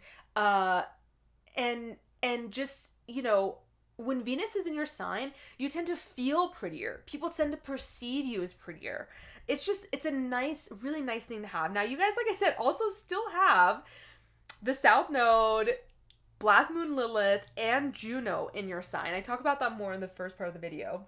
Now, Venus is in your sign all month, but then later in the month, it's going to square Pluto. So, okay, I feel like I'm all over the place with this. Is that how you guys are feeling too? Maybe this is, because this card is the card of balance, but it also is speaking to like having just a lot to deal with and having sometimes struggling to find balance and doing too many things. So maybe that's how you guys are feeling right now, because I'm very much like bouncing all over the place with your guys' reading, which is not totally unlike me, but it just feels like more so than the other placements. So then on September 17th, we have a lunar eclipse in your 6th house of health. Now, think back to March of this year. What was going on in your work? What was going on with your health? What was going on in your with your pets? Something around that is coming to a culmination. And this is not inherently good or bad, but the nodes are involved. So there is a sense of fate involved. And so this is like a supercharged full moon. And so we really just allow these things to happen to us rather than try to control or manifest like we would on a new moon. We have to allow things to happen. So this could look like something culminating in your 6th house. Maybe you're getting a promotion. Maybe you're getting a new boss. Maybe you are losing your job. You know, like maybe you are getting a new pet. Maybe there's something going on with your pet. Maybe there was a health issue that is now coming to a close. Maybe there was a health concern that you didn't take care of, and now it's getting bigger. You see, it can really go both ways, and it's really hard for us to just know, and that's why we have to be hands off with eclipses and just see and reflect on what's happening. But yeah, it's this process that started in March of this year. Like I said, on September 22nd, the sun enters your sign. Venus on the same day from your sign squares Pluto in the 4th. So this is because Pluto is going to be in Capricorn. This is some deep outdated patterns within power struggles and relationships. For you, it's very much within probably your home, your physical home life. So power struggles in the relationships that you have within your home. So, you know, if you have a family, within that family. It could also be power struggles that you've always held on to. These deeply outdated patterns between how you exert yourself and how you, it's like how you exert yourself because of childhood patterns.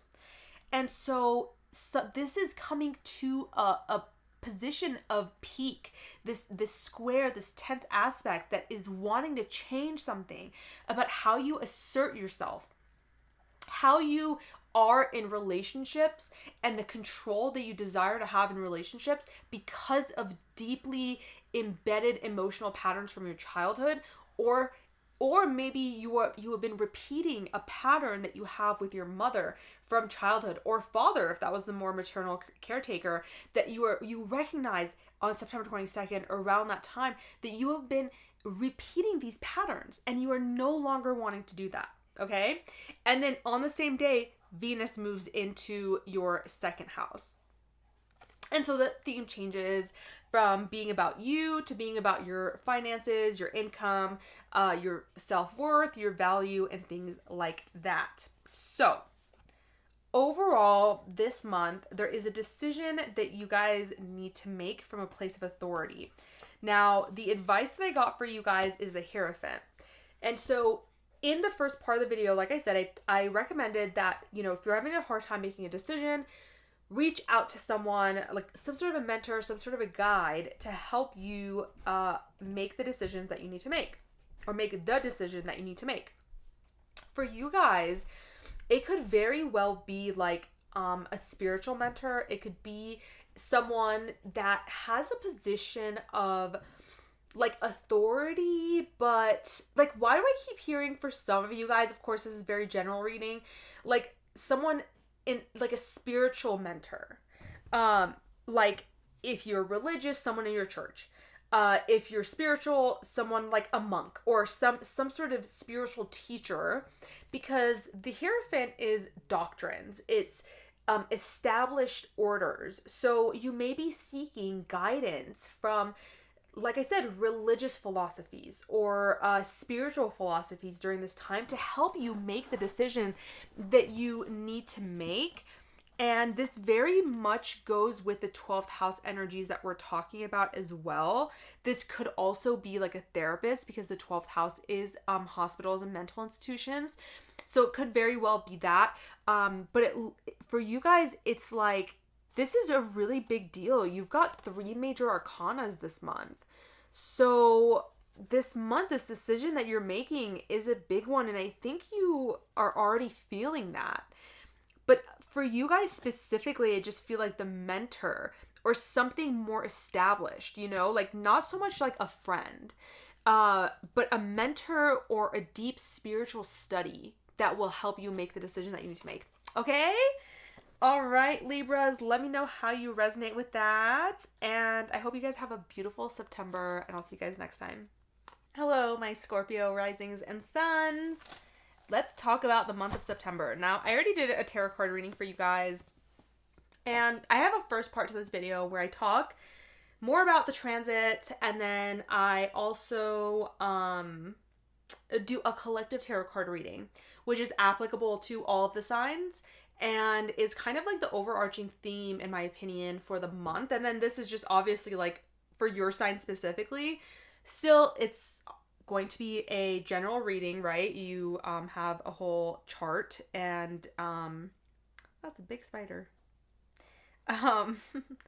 And yeah, so this is general reading, but I would definitely recommend that you guys listen to the other video that I did for the collective tarot card reading, because actually you're one of 2 signs, I believe, whose tarot card reading picked up on the collective tarot card reading. Okay, so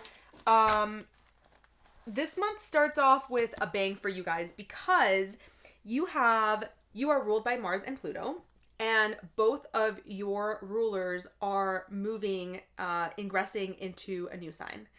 So on the 1st of September, Pluto moves back into Capricorn, into your 3rd house. And Uranus in your 7th house is going to turn retrograde that same day. So Pluto going back into your 3rd house, I'm going to do its own video on this, but Pluto going back into the 7th house is very much about communication. And it's about your immediate environment. It's about your thoughts and learning new skills. And Uranus in the 7th house, and I'm sorry, let's talk about that just a little bit. Pluto's been in there since 2008. Last year in March of 2023, it started moving into Aquarius, and then it's kind of gone back and forth. But now it is finishing out its reign. So Pluto will not be in Aquarius in your 3rd house again in your lifetime. So the transformations that you've had and the skills that you've learned, the way that you've communicated, the way that you've thought, your interactions with the people directly around you, neighbors, siblings, all of these things have gone very much up and down. There's probably been a lot of changes in your immediate environment that have affected you really deeply.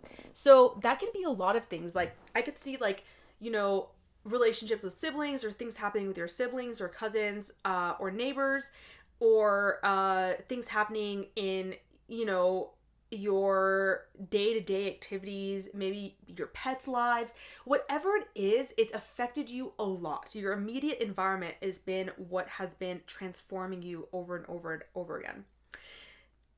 We're closing this out, right? And in the collective tarot card reading, I talked about how we have to make decisions during this month. This would be a really great month for a lot of people to seek mentorship from somebody or guidance from somebody who they respect, to help them kind of make the changes that they need to make, or make the decision that they need to make. And your other ruler, Mars, on September 4th is going to move into Cancer in your 9th house. So Mars is in its fall in Cancer. And so I fell really hard on a rock, like really hard, guys. I really thought I broke my butt. Was not, I did not think I was going to be okay. So I'm just going to move around a lot because it's hard for me to get comfortable, because I've got a massive bruise on my butt. So yeah, Mars is in its fall in Cancer. And so it doesn't love being there. But what's going to happen for the next 2 months from September 4th to November 4th is a lot of your energy and passion is going to go into expanding your consciousness, maybe into higher education, maybe into long distance travel. Maybe you're wanting to read books about things that open your mind a lot more. It's kind of like, so Pluto's in the third, and it's very much focusing on transforming your immediate environment. And then Mars is in the ninth, and it's very much focused on putting your drive and passion and action into expanding that horizon. It is also has a publishing, so you may be pushed to publish something or to put yourself out there to start publishing something. Mars in Cancer can also make us quite moody, so just being aware of that during the next couple of months. Moody, irritable a little bit. Mars in Cancer sometimes doesn't like to take a lot of action because it's waiting on emotion to fuel the action, which doesn't always come, right? So we just things to be aware of. So Uranus on September 1st also, like I said, is moving backwards in your 7th house. So there's been a lot of changes in your relationships, right? Like revolutionary changes. You want a new way of being in partnership with others, business partner, romantic partner. And you've made a lot of changes in the past few months. Now is the time to kind of go back over those changes, reflect, review, integrate the changes before moving forward. Uranus will be out of this part of your chart in June of next year. So we've only got a little bit longer to go here. So make use of it, is what I'm saying. On the 2nd of September, we've got a beautiful new moon in Virgo, and this is in your 11th house. So this is your house of communities, groups, friends, your wishes and future and hopes for the future. So what do you want to build in that part of your life? What new hopes for the future do you want to build? What new friendships do you want to be a part of? What new groups do you want to be a part of? What new organizations do you want to be a part of? How do you want to show up in those organizations? This is opposing Saturn in your 5th house. So it's like giving you a sense of, it's feeling like for a lot of Scorpio risings and suns that there is a new group or a new setting that you want to enter. Saturn in the 5th opposing it is making sure that you include your self-expression. The 11th house is a group consciousness house, and so it kind of is where our ego goes to, like, I don't want to say die, but it goes to become one with other people, right? Like humanitarian type of house. And the 5th house is about self-expression. So this new group that you want to be a part of, new friendship groups that you want to have, organizations you want to belong to, the new moon is saying, what kind of seeds do you want to have in that? Or what kind of seeds do you want to plant in that part of your chart? But also don't forget to bring yourself into it. Bring the duty that you have to yourself, your own creativity, your own hobbies, your own self-expression into that group as well. But on the 17th, we have a partial lunar eclipse in Pisces, so in your 5th house, where Saturn's at. So we just talked about it a little bit. Now, what did you start in March of 2024, March 10th to be exact, in your 5th house of romance, dating, creativity, pleasure, joy, hobbies, self-expression, your children? What was began then that could be coming to a completion, culmination, or illumination on this lunar eclipse? Now, on the 17th, really the best thing to do with eclipses is to sit back and surrender. Easier said than done.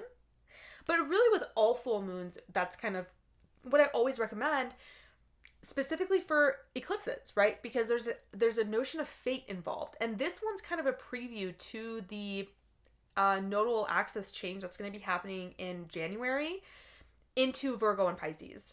So we're still in Aries and Libra nodes right now, and we're moving into the Pisces Virgo axis, but we're getting this eclipse in that axis. So it's a preview to what the other ones are going to be like and what the next 18 to 22 months are going to be like. Well, 18 months starting in January of next year.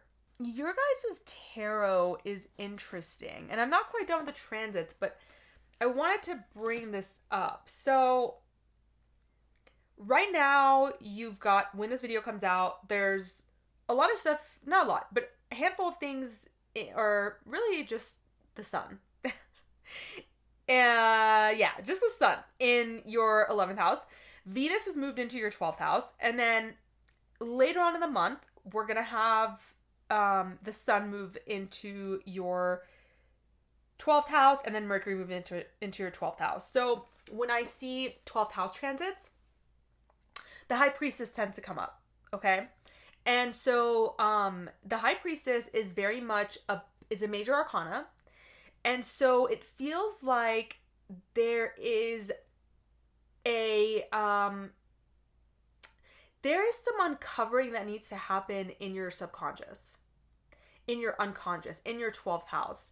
And you're starting to see that this month with the energy entering into your 12th house. And it once Libra season starts, it's technically your 12th house season. The High Priestess is asking you to get more in touch with your intuition.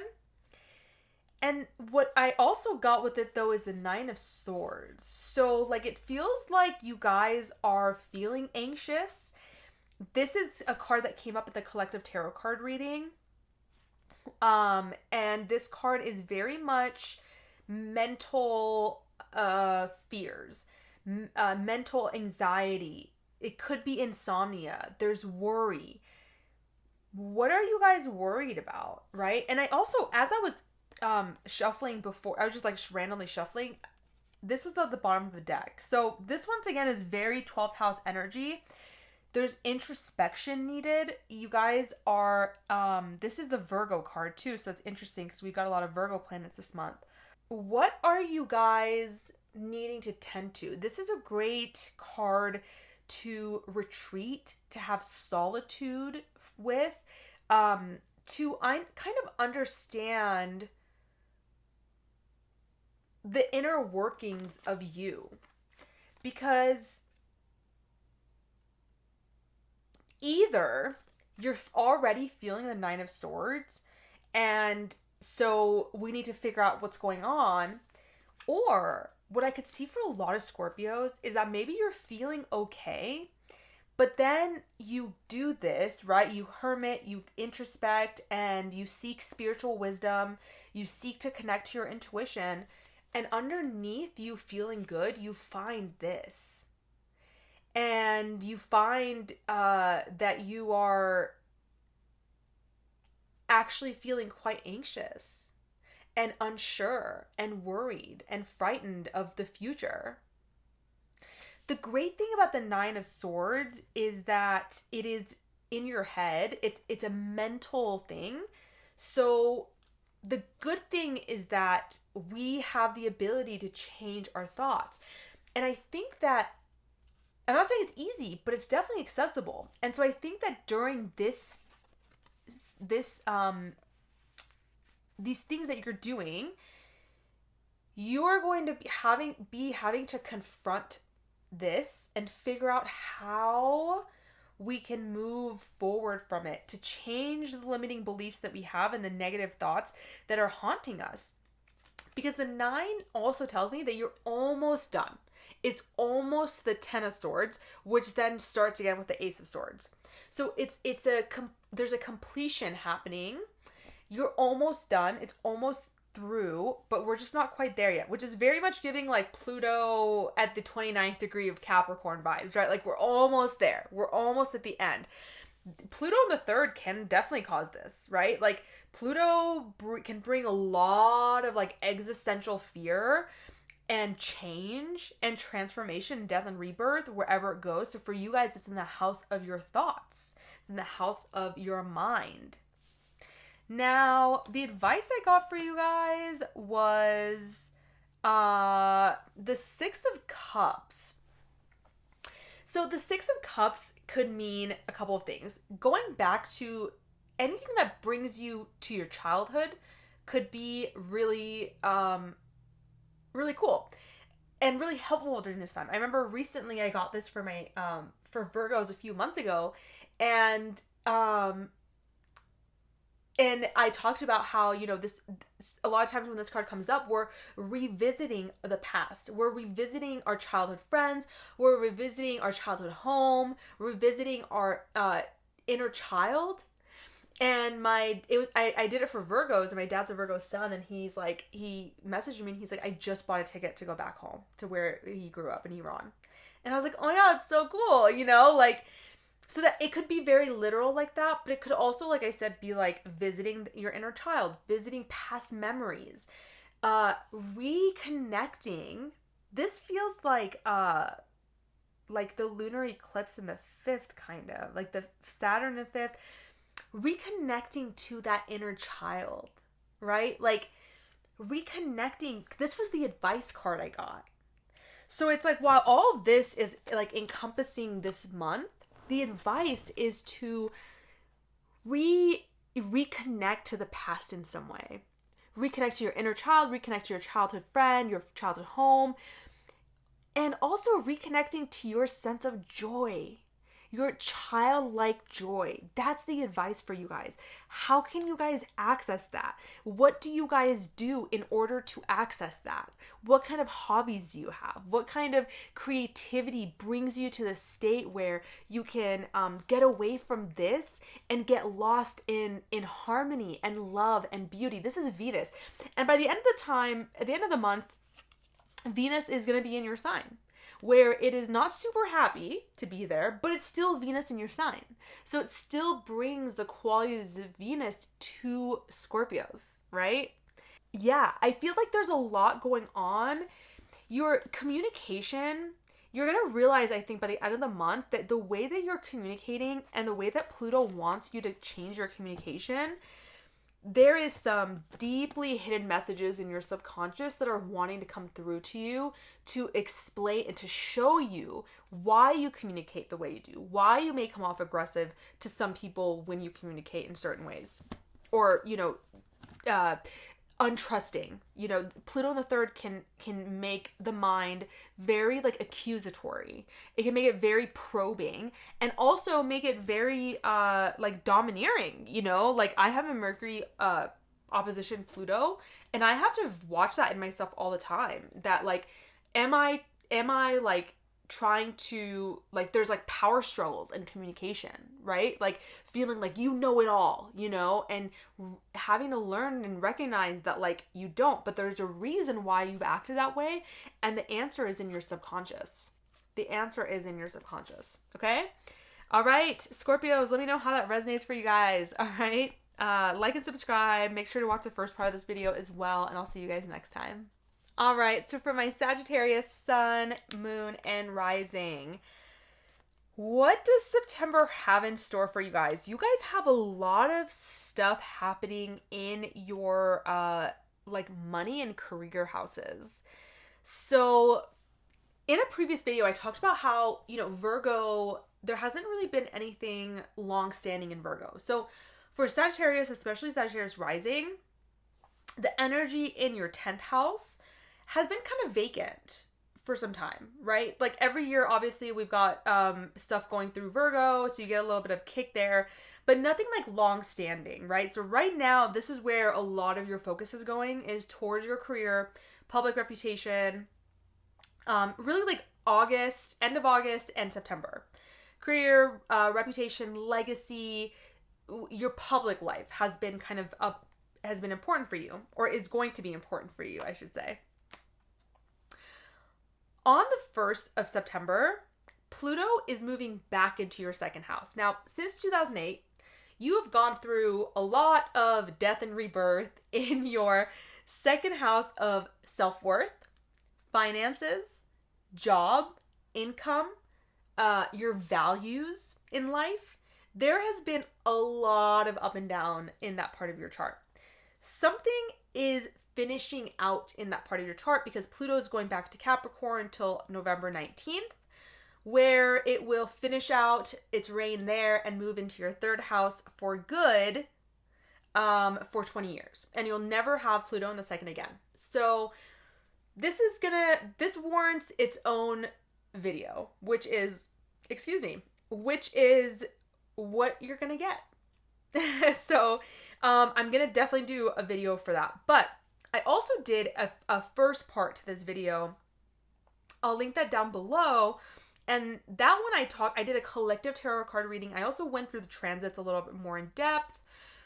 And the collective tarot card reading talked about decisions for everybody. Now, that also came up for you guys in your personal tarot card reading, which I just put it back for some reason. Where did it go? Oh no, it's right there. Okay.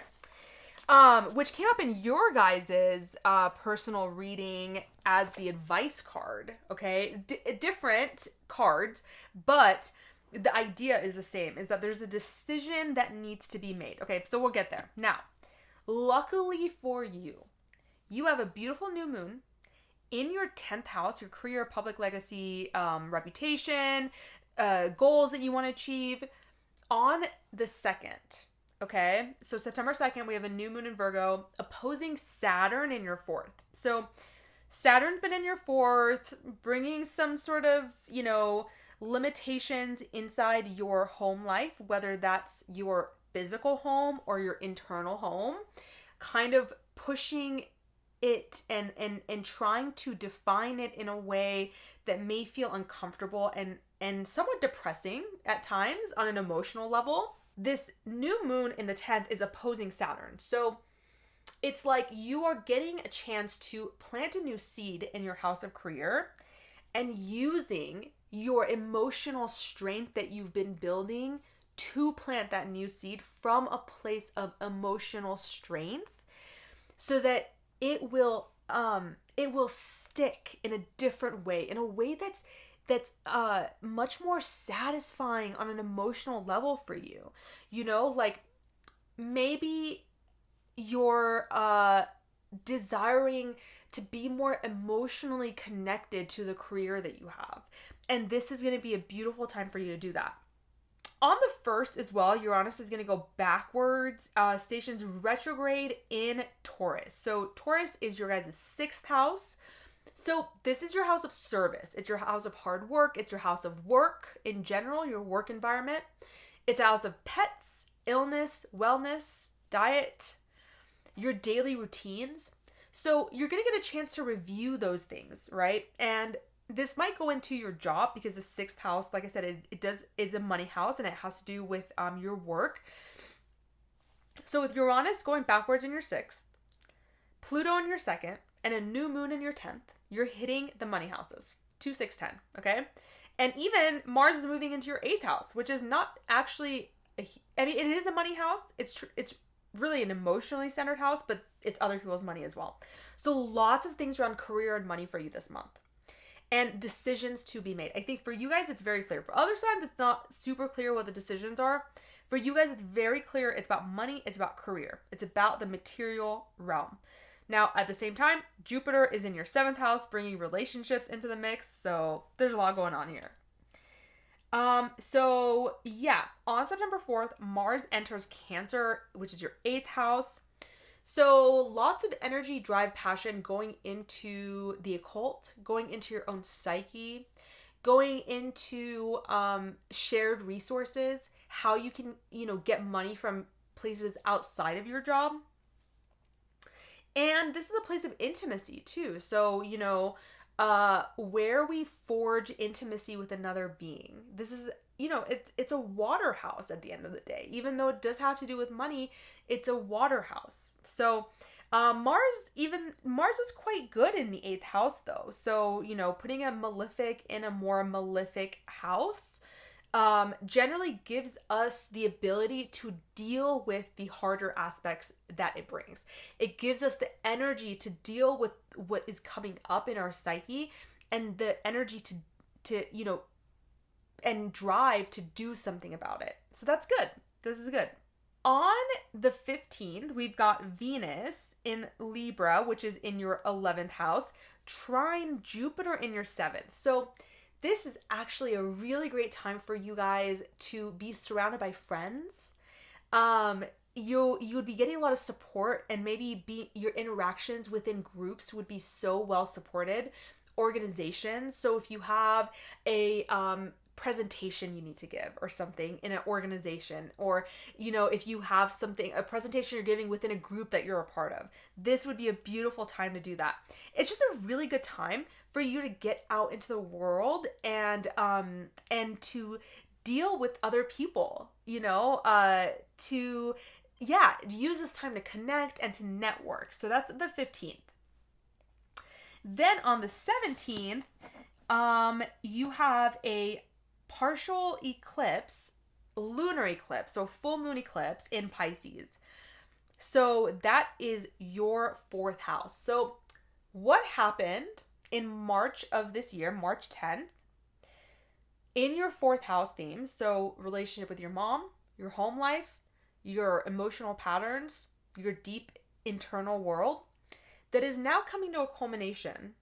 Something is being illuminated, something is happening. Maybe you'll have to abruptly move. The thing with eclipses is that there is fate involved. And so there is really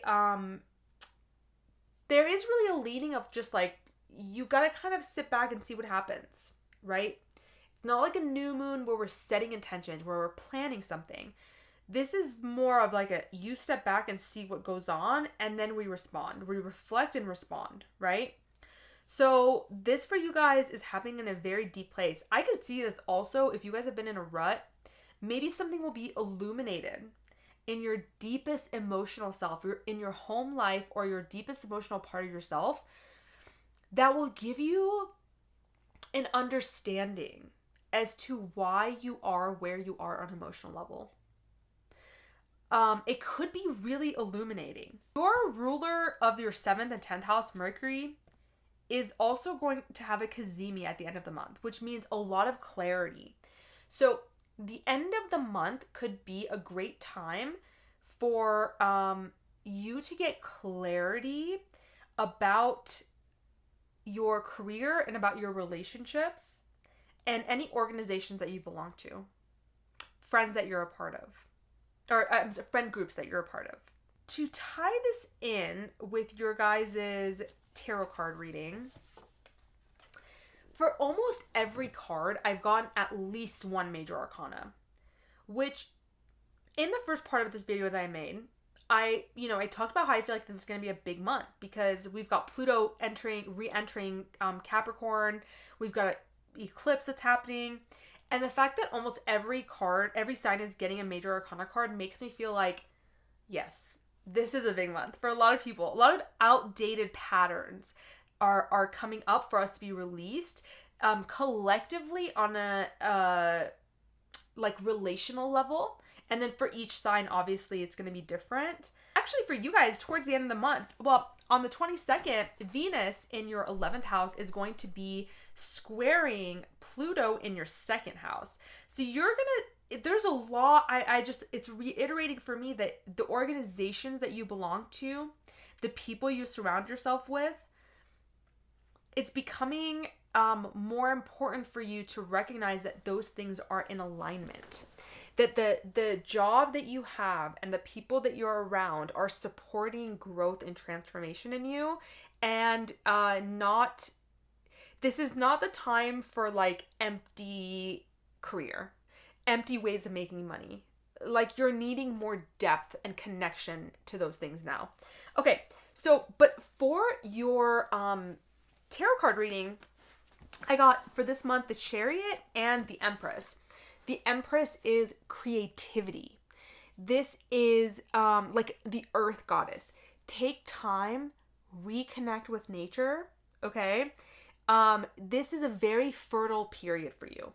This could be if you're wanting to get pregnant, very fertile. If you're wanting to create something, very fertile energy is available to you at this time. This is a time for you to enjoy the earthly pleasures, okay? Like I said, this is an earthy month for you guys. So enjoy what you do have. Don't just be out there trying to build something. Yes, very important, but that comes from a place of gratitude and abundance, right? Because we know that if we build from scarcity, all we get is scarcity, regardless of how much money it brings us or whatever. But you also have the chariot, and the chariot is like you are taking control. You are not waiting for outside forces. You are taking control. I think this is Mars in your 8th house. I think that you are sick and tired of being, you're sick and tired of feeling like you don't have control. And you're sick and tired of feeling like you're just like going from like here to here and like change keeps happening outside of you. The chariot, you could be traveling, you know, that could be a very, you know, actual thing that you're doing. But really what this is about is determination and will.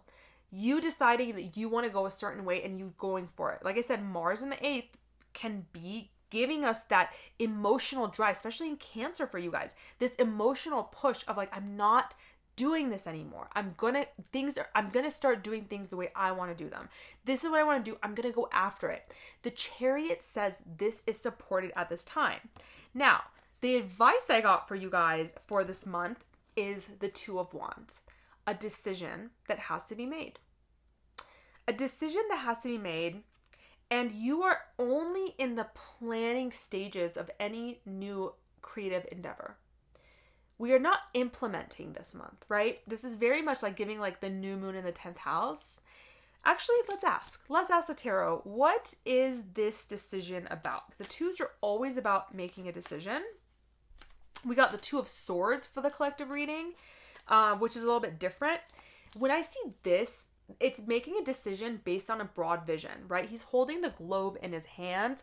And it's almost like this card is asking you to make a decision based on a new vision that you have, that you're wanting to work towards. And you're starting the planning process. You make a decision and you plan. What is this about? I just want to see if I can get a element so I can tell you what part of your life this is about. I'd be surprised if it's not Pentacles, but who knows? I mean, I can't make it up. Oh my God. Just sometimes you just, yeah. Okay. Yeah. So you guys are making a decision in money, finance, career. I mean, it's so straightforward for you guys. It has not been this straightforward for any other sign. It's so straightforward for you guys. But this is also telling me that you are wanting to master a new skill. Maybe you're completely changing what you're doing and you're learning something new right now. And that is what you are going to be focusing on, planning this new thing that you want to do and focusing on mastering the skill. Focus on putting your head down and working and mastering it. This is a card of apprenticeship and mastering skills. But yeah, so just reaffirms the decision you're making is a new direction for money, a new direction for career, a new direction for all things earthy and material. Okay? All right, you guys, let me know how this resonates, how your September goes. Make sure to like and subscribe and check out the first part of this video as well. And I'll see you guys next time. All right, so for my Capricorn, rising, sun, and moon. This is a big month for you guys, and the tarot definitely show that as well. I do want to say that for most of the signs, I have gotten multiple major arcana cards, and you guys, I did as well. Okay, sure. All right, we'll take that one too. And so I just want to say for you guys, I got the 2 of Wands and the Hermit for this month. And then I got some other cards too. But what's interesting is that the 2 of Wands is a decision-making card. And I did a first part to this video where I went more in depth into the transits. And I did a collective tarot card reading that's for all of the signs. And so definitely check that out because I talk about what this month is about for everybody. And this is just getting a little bit more specific. But what's interesting is decisions came up really big in the collective tarot card reading, that we are all having to make some sort of decision. And for you guys, it came up from, it came up, the 2 came up again. It was a different 2 in the collective tarot card reading, but still a 2, and 2s are about decisions. On September 1st, Pluto is moving back into your first house. Now, Pluto's been here since 2008. The upheavals, transformations, and deaths, rebirths, all that stuff has been happening in you. You have gone through a major transformation in how you look, in how you present yourself to the world, the way in which you view the world, your attitude towards the world.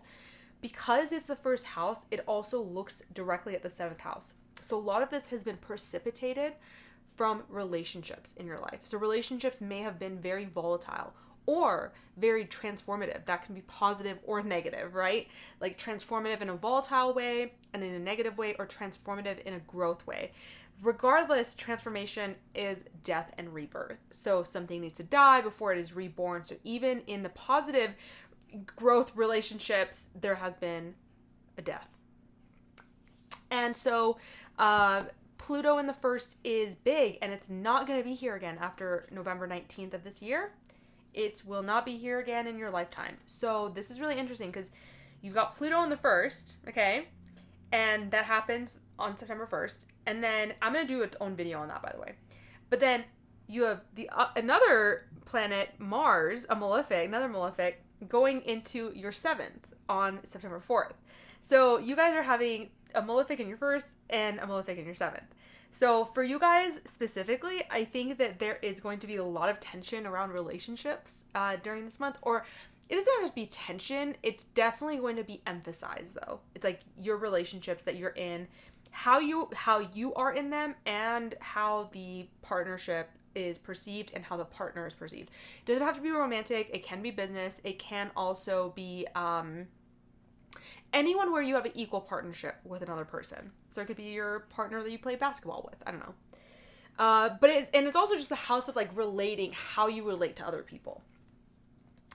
So on September 1st, we talked about that. Uranus also stations retrograde that day in Taurus.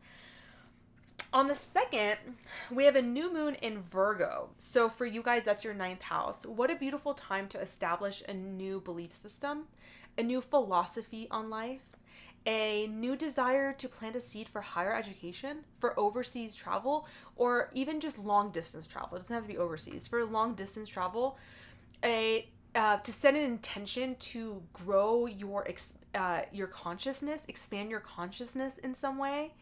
And this is going to be opposing Saturn in the 3rd. So you may be feeling like you have a lot of responsibilities in your day-to-day life right now. And yet the new moon is happening in your 9th of, beyond the horizon of this vision that you want to create. So it's like, how can we create this new expansion in our consciousness and decide that we want to travel and do all these things and still take care of the day to day? How can we find more balance instead of being so engrossed in the responsibilities and the limitations of our immediate surroundings? The new moon is a beautiful time to plant those seeds, okay? And because you guys are ruled by Saturn, obviously what Saturn does is more important. So on the 7th, Saturn in Pisces will oppose the Sun in Virgo. So when your ruler is opposing the Sun, you may be feeling like either there's like a clash of ego in some way, right? The Sun rules ego and Saturn is like authority. So there's some sort of opposition happening between ego and authority. And that can be within yourself, or it could come out externally because it's an opposition. A lot of times they tend to happen outside of us. So you could be somebody who is literally dimming the light of somebody else and trying to be authoritative over how they shine, or vice versa. So really important for you to learn how to work together in those times, because it feels like it's hard to say who has the upper hand with Sun and Saturn. They don't really love each other, but because Sun is the king, but then Saturn is father time, you know? So it's hard to say who's got the authority. And so the best solution in those scenarios is really to work together rather than try to find ways of bringing harmony into the situation and working together towards some sort of a cause rather than trying to ascertain who's right and who's wrong. Okay, that seems very fruitless in that scenario. So around the 7th for you guys. For most of this month until the 22nd, you've got Venus in your 10th house along with the South Node. So on September 3rd, you have Venus in the 10th, conjunct South Node, conjunct Black Moon Lilith, conjunct Juno, all in your 10th house of career. What I'm feeling is that Capricorns, especially the risings, are feeling a desire to break free from what is expected of them. And this is very interesting in terms of career and their legacy and their public reputation. Because, you know, Capricorn is very conscious of kind of like what things look like. And we're kind of like similar to Libra in that way. But Capricorns are conscious of what it looks like and kind of like what is needed from them and the responsibilities they have. But Black Moon Lilith being in your 10th house plus the South Node has been, and that Black Moon Lilith moved in there like June 29th. But the South Node's been there since last July. And so it's like your career hasn't been giving you the fulfillment as much, right? You've been looking more to your home life, your own emotional needs, as well as your home life and your relationship with your mom. All of these things have been more charged. And even if your like career is doing well, it's just that there's a detachment from it. There's a separation from it in terms of satisfaction. On a soul level, you're not really satisfied there. So, you know, now that Black Moon Lilith has moved there, it's really kind of trying to push you into, like, being rebellious, like doing what's not expected of you, doing what you want to do, kind of. And so on the 3rd, that may come to like a boiling point or something.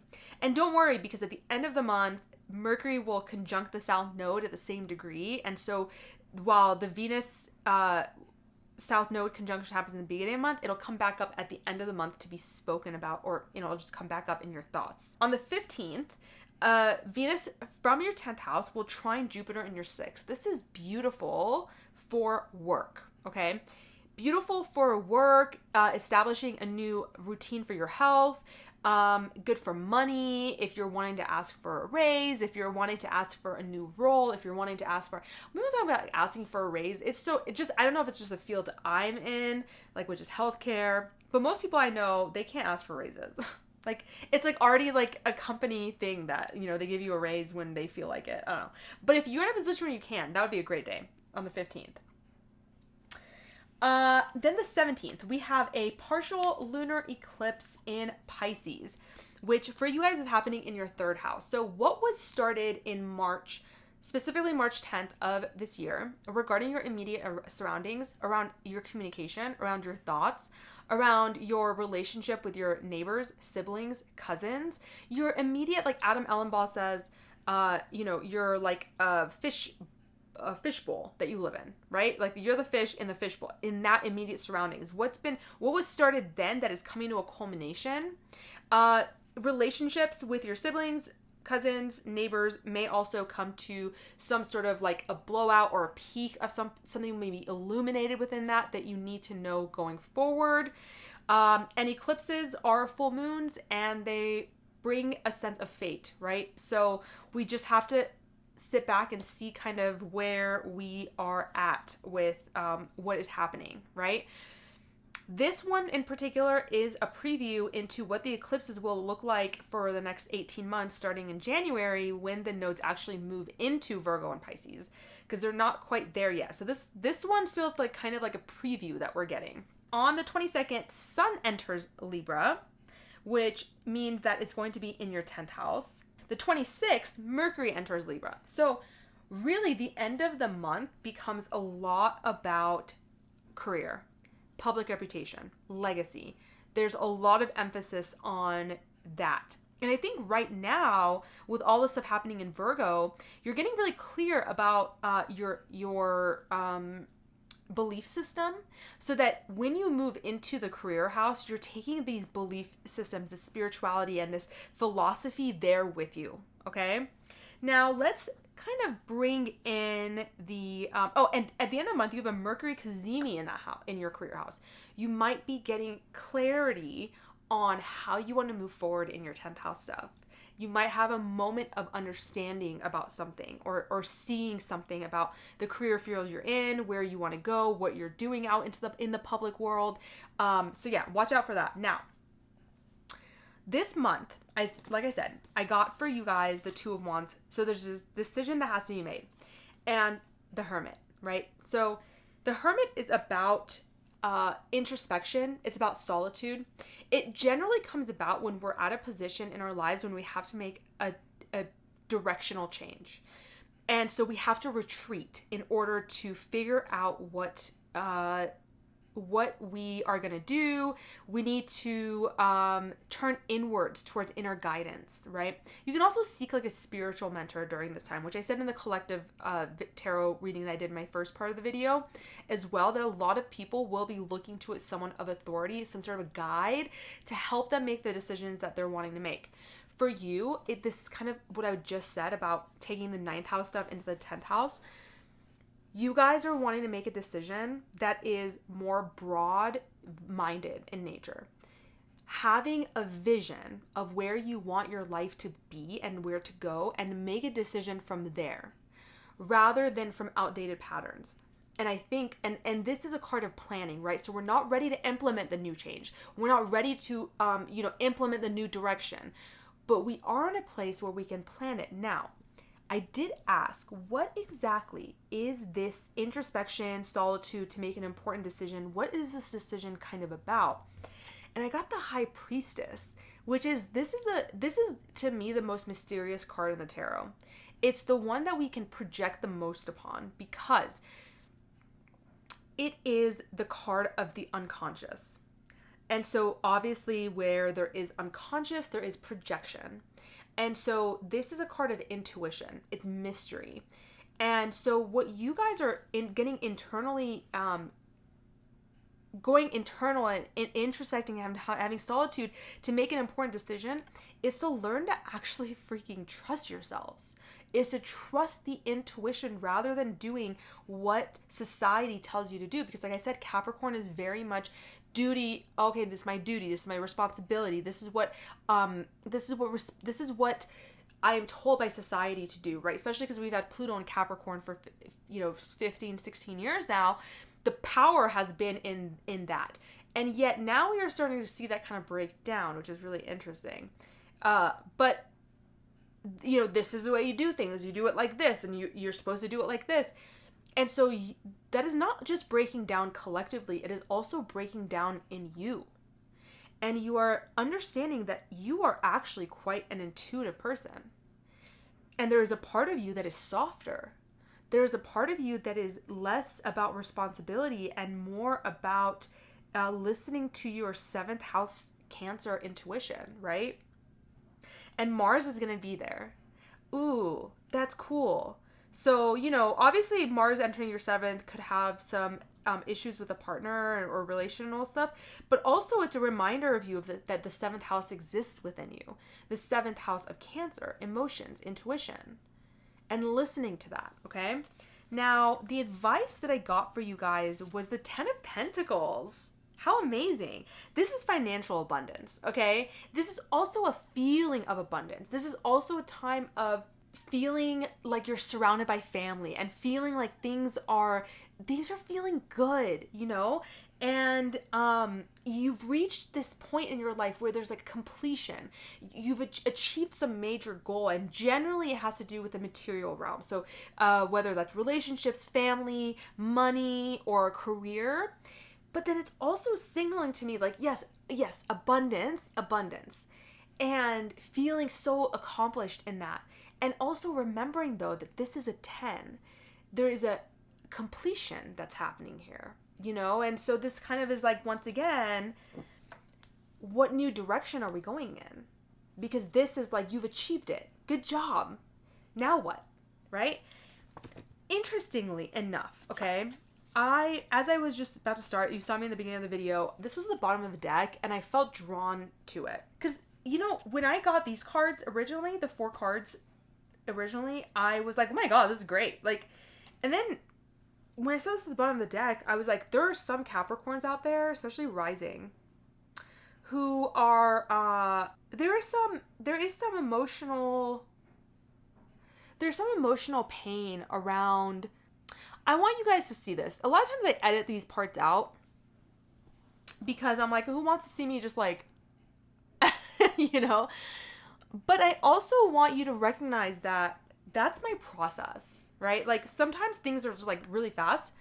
But I have Mercury in Taurus, opposite Pluto and Scorpio, very tightly in my chart. So there's actually quite a slowness that I like to utilize when I'm thinking about things.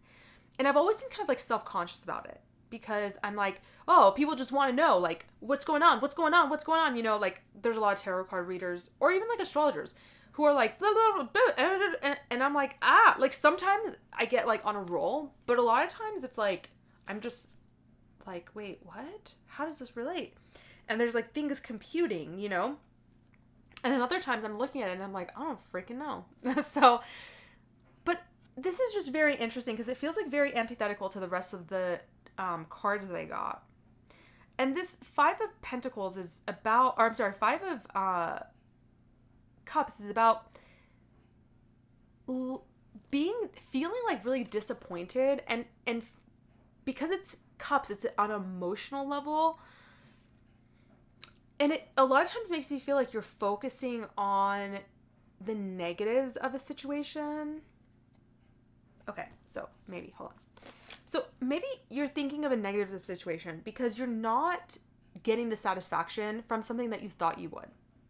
And so the advice that I got for you guys was 10 of Pentacles, right? And so I really want you guys, like, if you're feeling like this, if you're feeling like I have the career, I have the family, I have the money, I have the whatever, I'm not feeling good.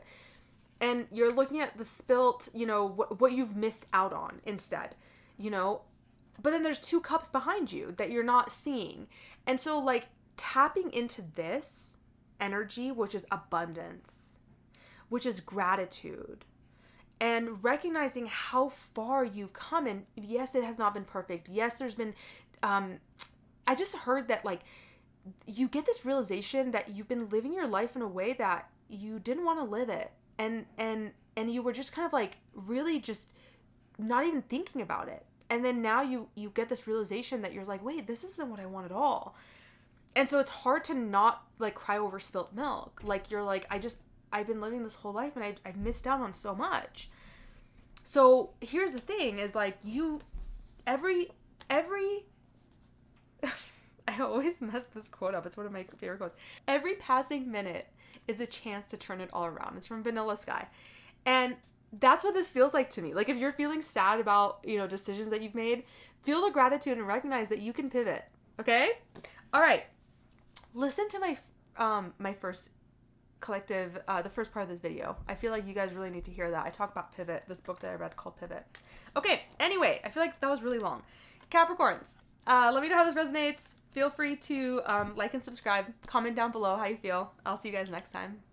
All right, so for my Aquarius, Sun, and Rising people, your ruler, Uranus, is going to go retrograde in Taurus on the 1st of this month. Now, because you're ruled by Uranus, you're going to feel this very much. And this is happening in your 4th house. So I feel like there's been a lot of changes happening in your home life in the past several months, and really the past 6 years, but specifically let's talk about the last several months. A lot of changes happening. You're feeling this push to change something about your home life, whether that's your physical home life, your relationship to your mom, or your deep emotional foundations. Now you're getting a chance to reflect and integrate the changes that have been made in that part of your chart when Uranus goes retrograde. And during that process, you may feel that you are actually drawn to making more radical changes because when Uranus is going backwards, it feels more prominently internally. And since you are already ruled by Uranus, I feel like you're going to be really, really desiring to make a change. I did a first part to this video. And in that first part, I did a collective tarot card reading. And in the collective tarot card reading, I said that this month is about making decisions. Now, I already did the tarot card readings. I'm like going through, I did them for every sign. I'm just going through and finding them so I can show it to you. Almost every card, every sign had at least one major arcana. You guys had, a lot of signs had more than one. A lot of signs had more than two, which just reiterates to me that this is a big month for you guys. Pluto is moving back into your 12th house on the 1st of the month, on the same day that Uranus is stationing to go retrograde. And Pluto is finishing up something big in your subconscious. Pluto in the 12th, man. Pluto in the water house. Anything in the water houses is really a lot emotionally. Pluto going into the 12th means that for the last 15, 16 years, now I'm going to do its own video on this because I feel like it deserves it.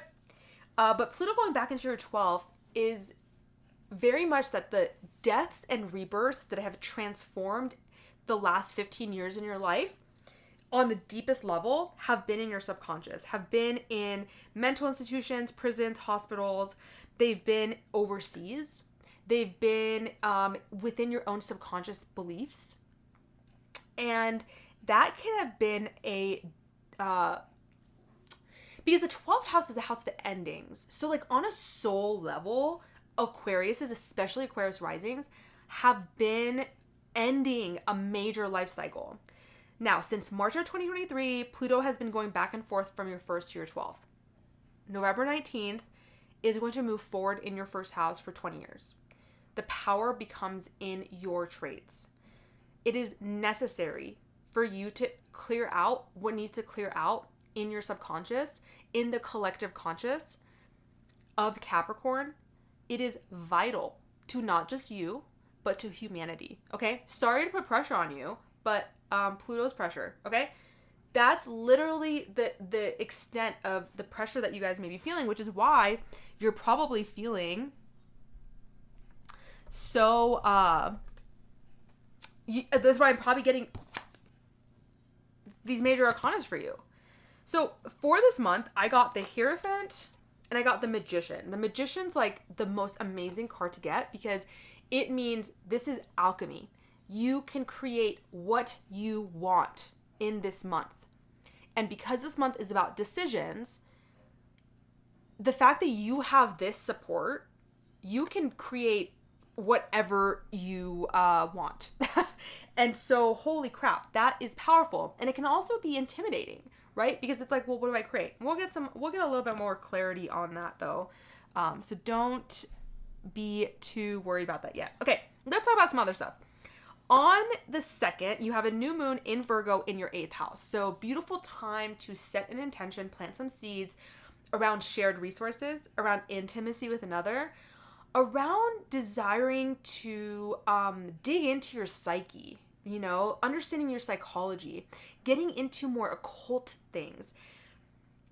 Because humanity is moving toward so many Aquarian traits for at least the next 20 years, having the guidance of psychology, tarot, astrology, human design, all these things for Aquarius would be so helpful right now. So maybe you can set an intention there. You could also set an intention to, you know, grow in shared resources and merging with another being, because this is opposing Saturn in your 2nd. So Aquariuses may have been feeling limited recently since 2023, beginning of, I think it was March 2023, in your finances, okay? We're rebuilding in that area. And using that energy, what you've learned there about rebuilding your money, your value system, your self-worth.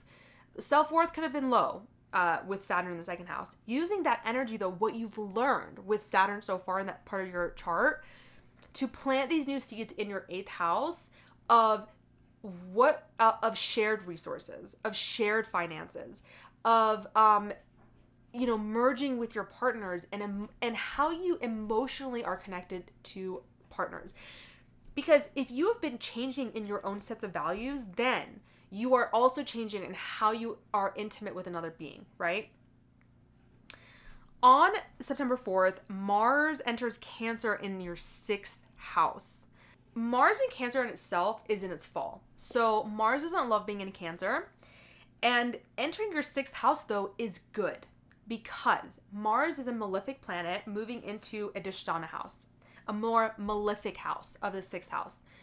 You are willing to put in the work. You are getting energy to put in the hard work that is needed for you to become healthy, for you to work towards something that's important to you, for you to work on your work environment, like working hard. When Mars goes into the 6th, we have the energy, the drive, the passion to work hard towards something. So this is good. What are you working hard towards, right? Like, I think that's also really important. And this is going to be until November 4th. So it's going to be in this part of your chart for quite a while. I feel like that energy could very much be like the magician energy, which normally I wouldn't say that, but just intuitively I'm feeling like, what are you working towards? What are you working hard towards? Like, that's, you have that at your disposal. On the 6th, we have Mercury in your 7th house squaring Uranus in your 4th house. Something around relationships within your home, partners, there is a sudden understanding of something which has been building for at least a month and a half. A sudden understanding about your home life, your relationships, something like that. Mercury square Uranus is having a sudden insight about something, or hearing something. And for you guys, it's happening in angular houses of your home and of your relationships. So depending on what's going on in there, it's going to be very different for each one of you guys.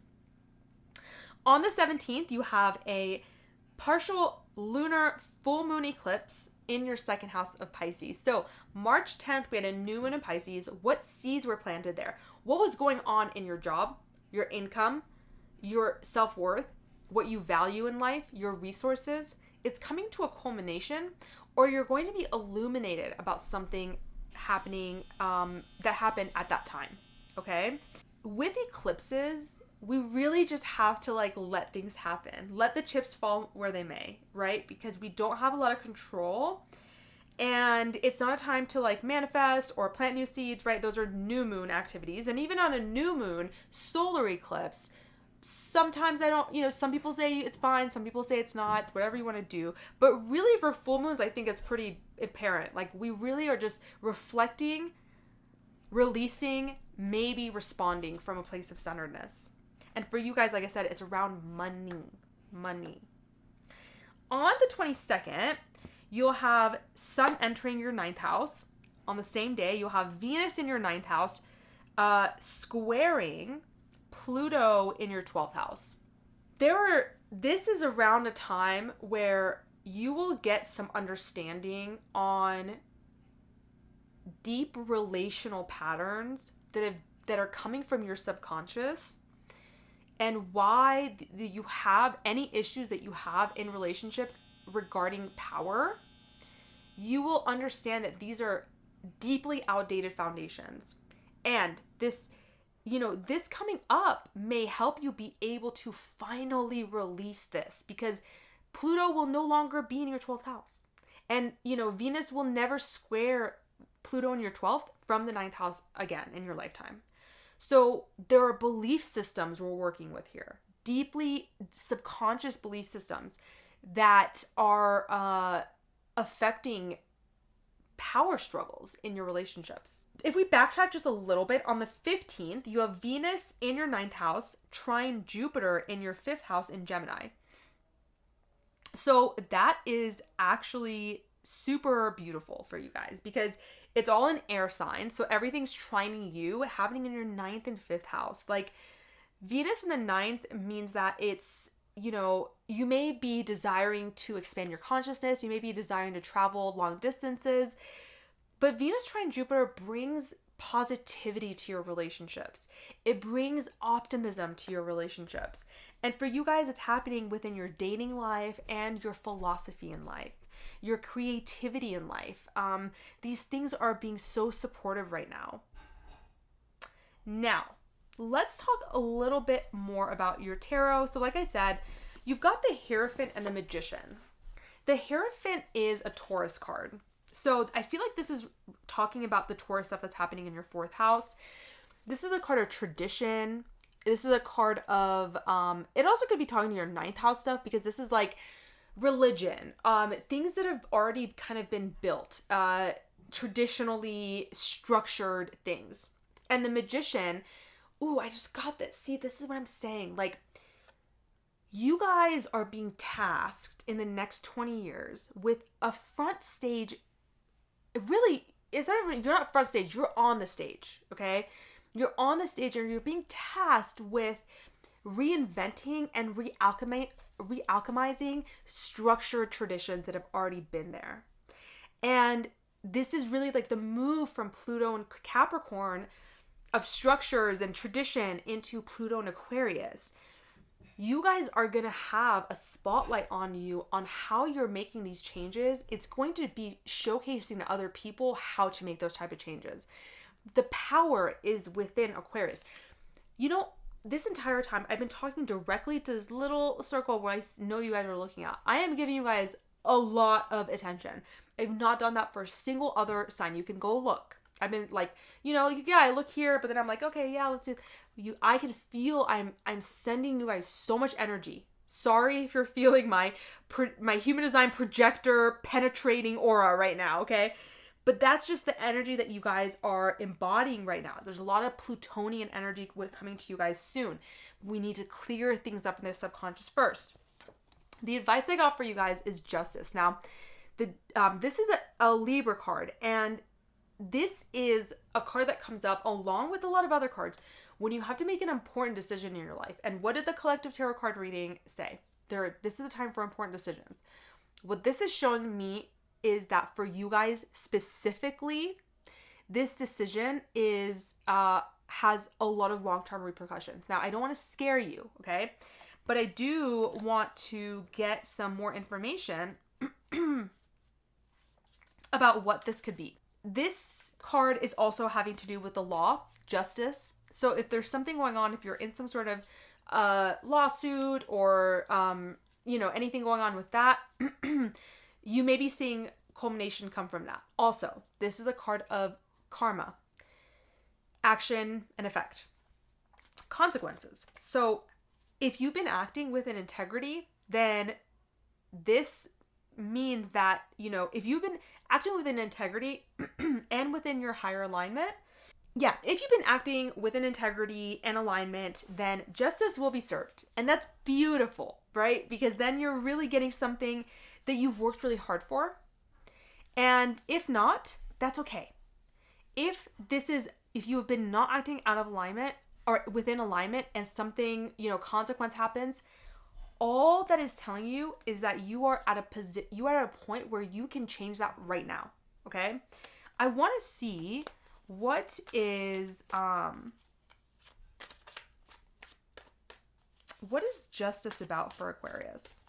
Because what this is, like, when you're making a decision, when justice comes up, it's like, okay, this is a big decision. Am I willing to accept the consequences of the decisions, regardless of how it turns out? Right? This is also this is a card about truth, justice, law. So you may be really focused on seeking truth, which kind of, Venus is in your 9th house. You're going to have Sun in your 9th house. The 9th house is very much about truth, finding your personal truth in life. So that could be talking to that too. But let's see, what is justice about for Aquarius? What decisions they have to make? What's an important life decision that they have to make here? Oh my gosh. That was like 50 cards wanted to come out. We cannot do all that, right? Let's get something. What is justice for? Yeah. The King of Pentacles. When I was shuffling too, I noticed the Knight of Pentacles, and I kind of wanted to bring it out, but I didn't. But now you have the King of Pentacles. So this is like, very much giving me this like lunar eclipse in your second, Saturn in your second. It's like a redefinition of financial stability for you. It's a redefinition of financial stability for you. And if you've been acting in alignment in this part of your life, how you make money, your job, your values, then you may be receiving financial reward. And this could be coming through the lunar eclipse in your second house. I think that lunar eclipse will show you how you've been acting. Because if you have a sudden gain during that time, then you will probably recognize that that correlates to how much you've been living in alignment. If you notice that during the partial eclipse in your second house, there is a loss of income, maybe then reflecting on, or a loss of values or a negative impact, reflecting on, was I acting out of inner alignment? Was I acting from a place of truth? If not, how can I do that going forward? All right, so Aquarius, let me know how this all resonates for you guys. Make sure to like and subscribe and leave your thoughts down below. I'll see you guys next time. All right, so for my Pisces, rising, and suns, welcome to your September horoscope. Now, I did a first part to this video where I went more in detail with the transits, and I also did a collective tarot card reading that came up with a lot of things about decisions.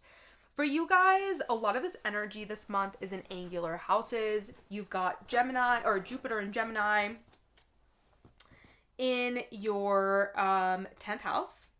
And then now you've started to get some stuff in your 7th house. Or I'm sorry, yeah, in your 7th house. You've got Saturn and Neptune in your 1st house.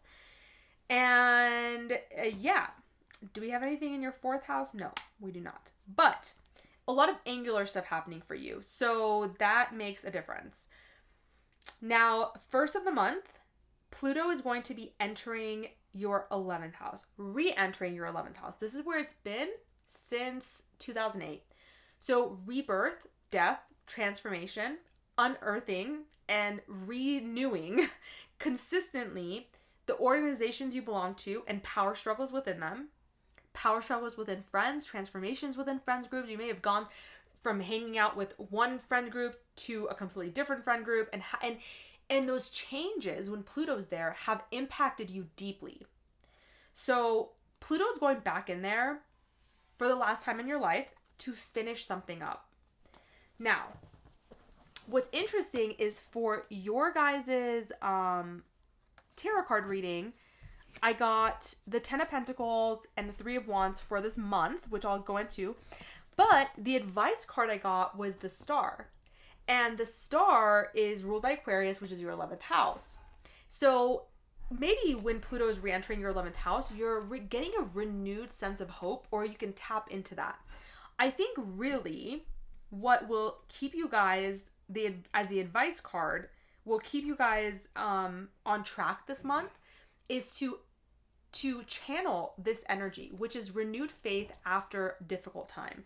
And I saw the devil on the bottom of the card, and I felt compelled to bring this up. So I feel like some Pisces are really working through some very long-standing addictive patterns that have kept them chained for a really long time. And so maybe that's why you need to channel this energy of the Star, is because you've been working through some tough stuffs. Some tough stuff. Okay, so let's get more into the transits a little bit. On the 2nd, we have a new moon in Virgo in your 7th house. This is such a beautiful new moon for you guys to plant some new seeds in your house of the other, in your house of relationships, in your house of business partnerships. Saturn's been in your 1st house, teaching you a lot about how you show up in the world. How do you want to now take that energy and use it to plant a new seed and relate to others in a new way?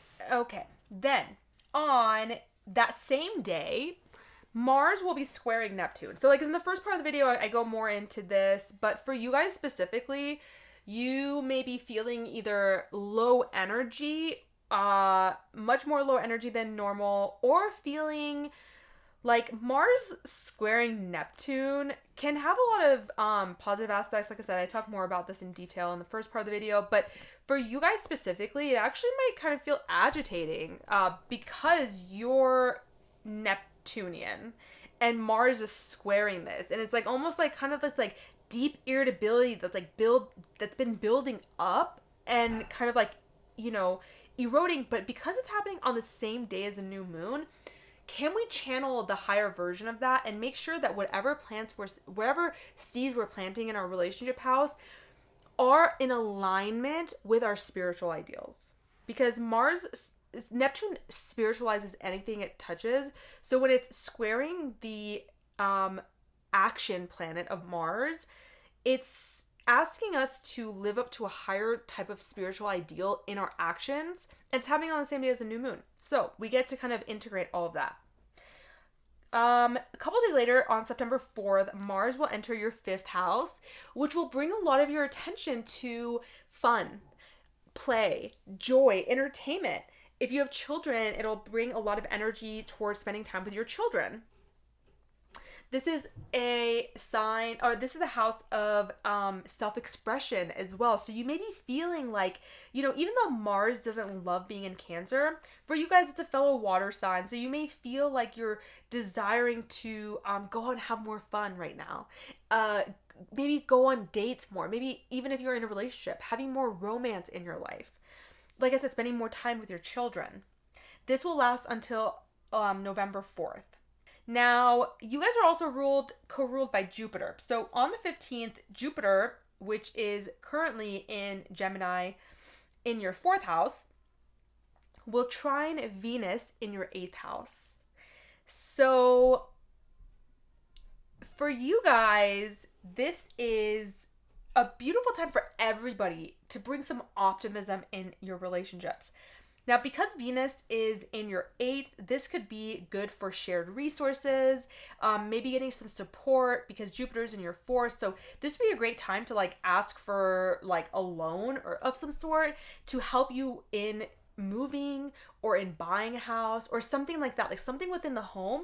It'd be a really great time for you to ask for support financially or emotionally in whatever you're wanting to change in the home. Then we have on the 17th a partial eclipse in your 1st house. So in March, on March 10th of this year, we had a new moon in your sign. So during that time, something was going on around you, your body, the way that you show up in the world, your appearance, your attitude. Maybe you planted a seed about a new way that you wanted to be in the world, right? The 1st house is a house of new beginnings. And so now you're getting an eclipse in the 1st. And this could be a culmination, an illumination to that process, the peak of that process. You'll see the result of the changes that you've made in your body, that you've made in your outlook, your attitude, your appearance. Something is coming up in that. And because it's in the 1st, for you guys, it could very well have something to do with a partner, another person that is bringing about some sort of change, because eclipses are fated, right? And in January, you guys are going to have the nodes move into your axis. And it's going to be the north node in your sign and the south node in your 7th. So relationships will be going through an overhaul for sure for you guys. And this eclipse, I think, is going to give you insight into what the next 18 months from January 2025 to July, I believe, 2026, what that time is going to be about. You're going to get a little preview of it. Then on the, and right now anyways, you've got some planets in Virgo, so there might be some energy going on with other people in your life, for sure. Partnerships are, and just other people in general are prominent this month. And then on the 22nd, the sun goes into your 8th house, bringing some illumination into shared resources, and also deeper parts of life, your psyche, the occult. When the sun goes into the 8th house, it is definitely a little bit more introverted, but you do have Mars in your 5th. So that's kind of a nice balance to have. And then on the same day, September 22nd, Venus, which is in your 8th house as well, which is Venus doesn't love being in the 8th house. Venus rules the 2nd house. So Venus is like already kind of like not 100% comfortable here. And then it's squaring Pluto in your 11th house. So definitely, I think you're going to understand and feel some tension regarding the groups that you're a part of and how you behave in them. Maybe that's where your addictions lie. I mean, your addiction, this could rule anything, but maybe like your way of deeply relating to somebody is really based on outdated patterns. And you bring that into the organizations you're a part of.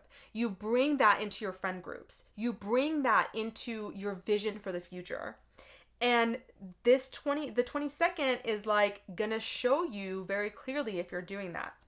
And then you move into having Venus in your 9th house in Scorpio, where it is in its detriment. So not its favorite place, but at least it's easier for you guys because it's a fellow water sign. Then at the end of the month, on the 30th, you're having Mercury Cazimi in the 8th. So everything I was just talking about with Venus square Pluto, you might have greater clarity about a week later about what's going on there, okay?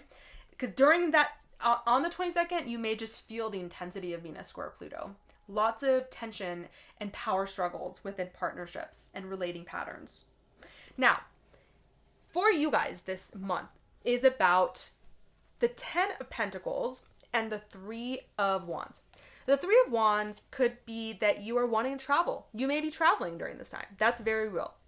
What this is also about is starting a new quest, is starting a new adventure. The 2 of Wands is making a decision and planning it. The 3 of Wands is actually setting out to do something different. And because it's about the 10 of and because I got it with the 10 of Pentacles, which is a beautiful card of completion and abundance and financial stability and security, what it's showing me is that you guys are wanting to start something new, a new financial quest, a new way to make money, a new career that you want to do. And you're actually ready to move towards it. You've already kind of planned it out, right? And you're ready to move towards it. And like I said, the advice I got was the star. So this may feel really scary right now because like I said, I feel like there's some old patterns that you're trying to really overcome during this time. This is the card of Capricorn. So like Pluto moving back into Capricorn really feels like it's digging up a lot of like addictive, negative behaviors, like I said, that have kept you chained in your life. And what my advice is to you, what the tarot's advice is to you, is that there will be renewed hope. If you have come out of a difficult time after like this, I always remember that this is after the Tower. So it's like after something is foundationally changed in you, and then we get renewed hope and new vision, a new faith in the world. Can we access that while we are going through something that may be purging some of our old addictive patterns? Like I said, all this energy in your 8th house feels like very much like this is what this is bringing up. Relational patterns on a deep level. We're relating to another person on a deep level. It's been difficult for you. And vulnerability. It's bringing a lot of this stuff up, whatever it is for you. But know that there is something bright at the end of this tunnel. There really is. What is at the end of this tunnel that they can remain hopeful about? Let's just get something.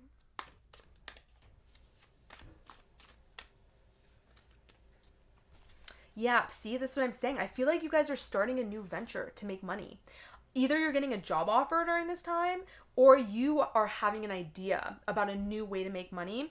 Or, like I said, you already have this idea and you are moving towards it, okay? And this is good. You are going in the right direction here, okay? All right, Pisces, let me know how this resonates for you guys. I'd love to hear how your September goes. Come back and watch this video and see if, how it kind of played out. And make sure to like and subscribe, and I'll see you guys next time.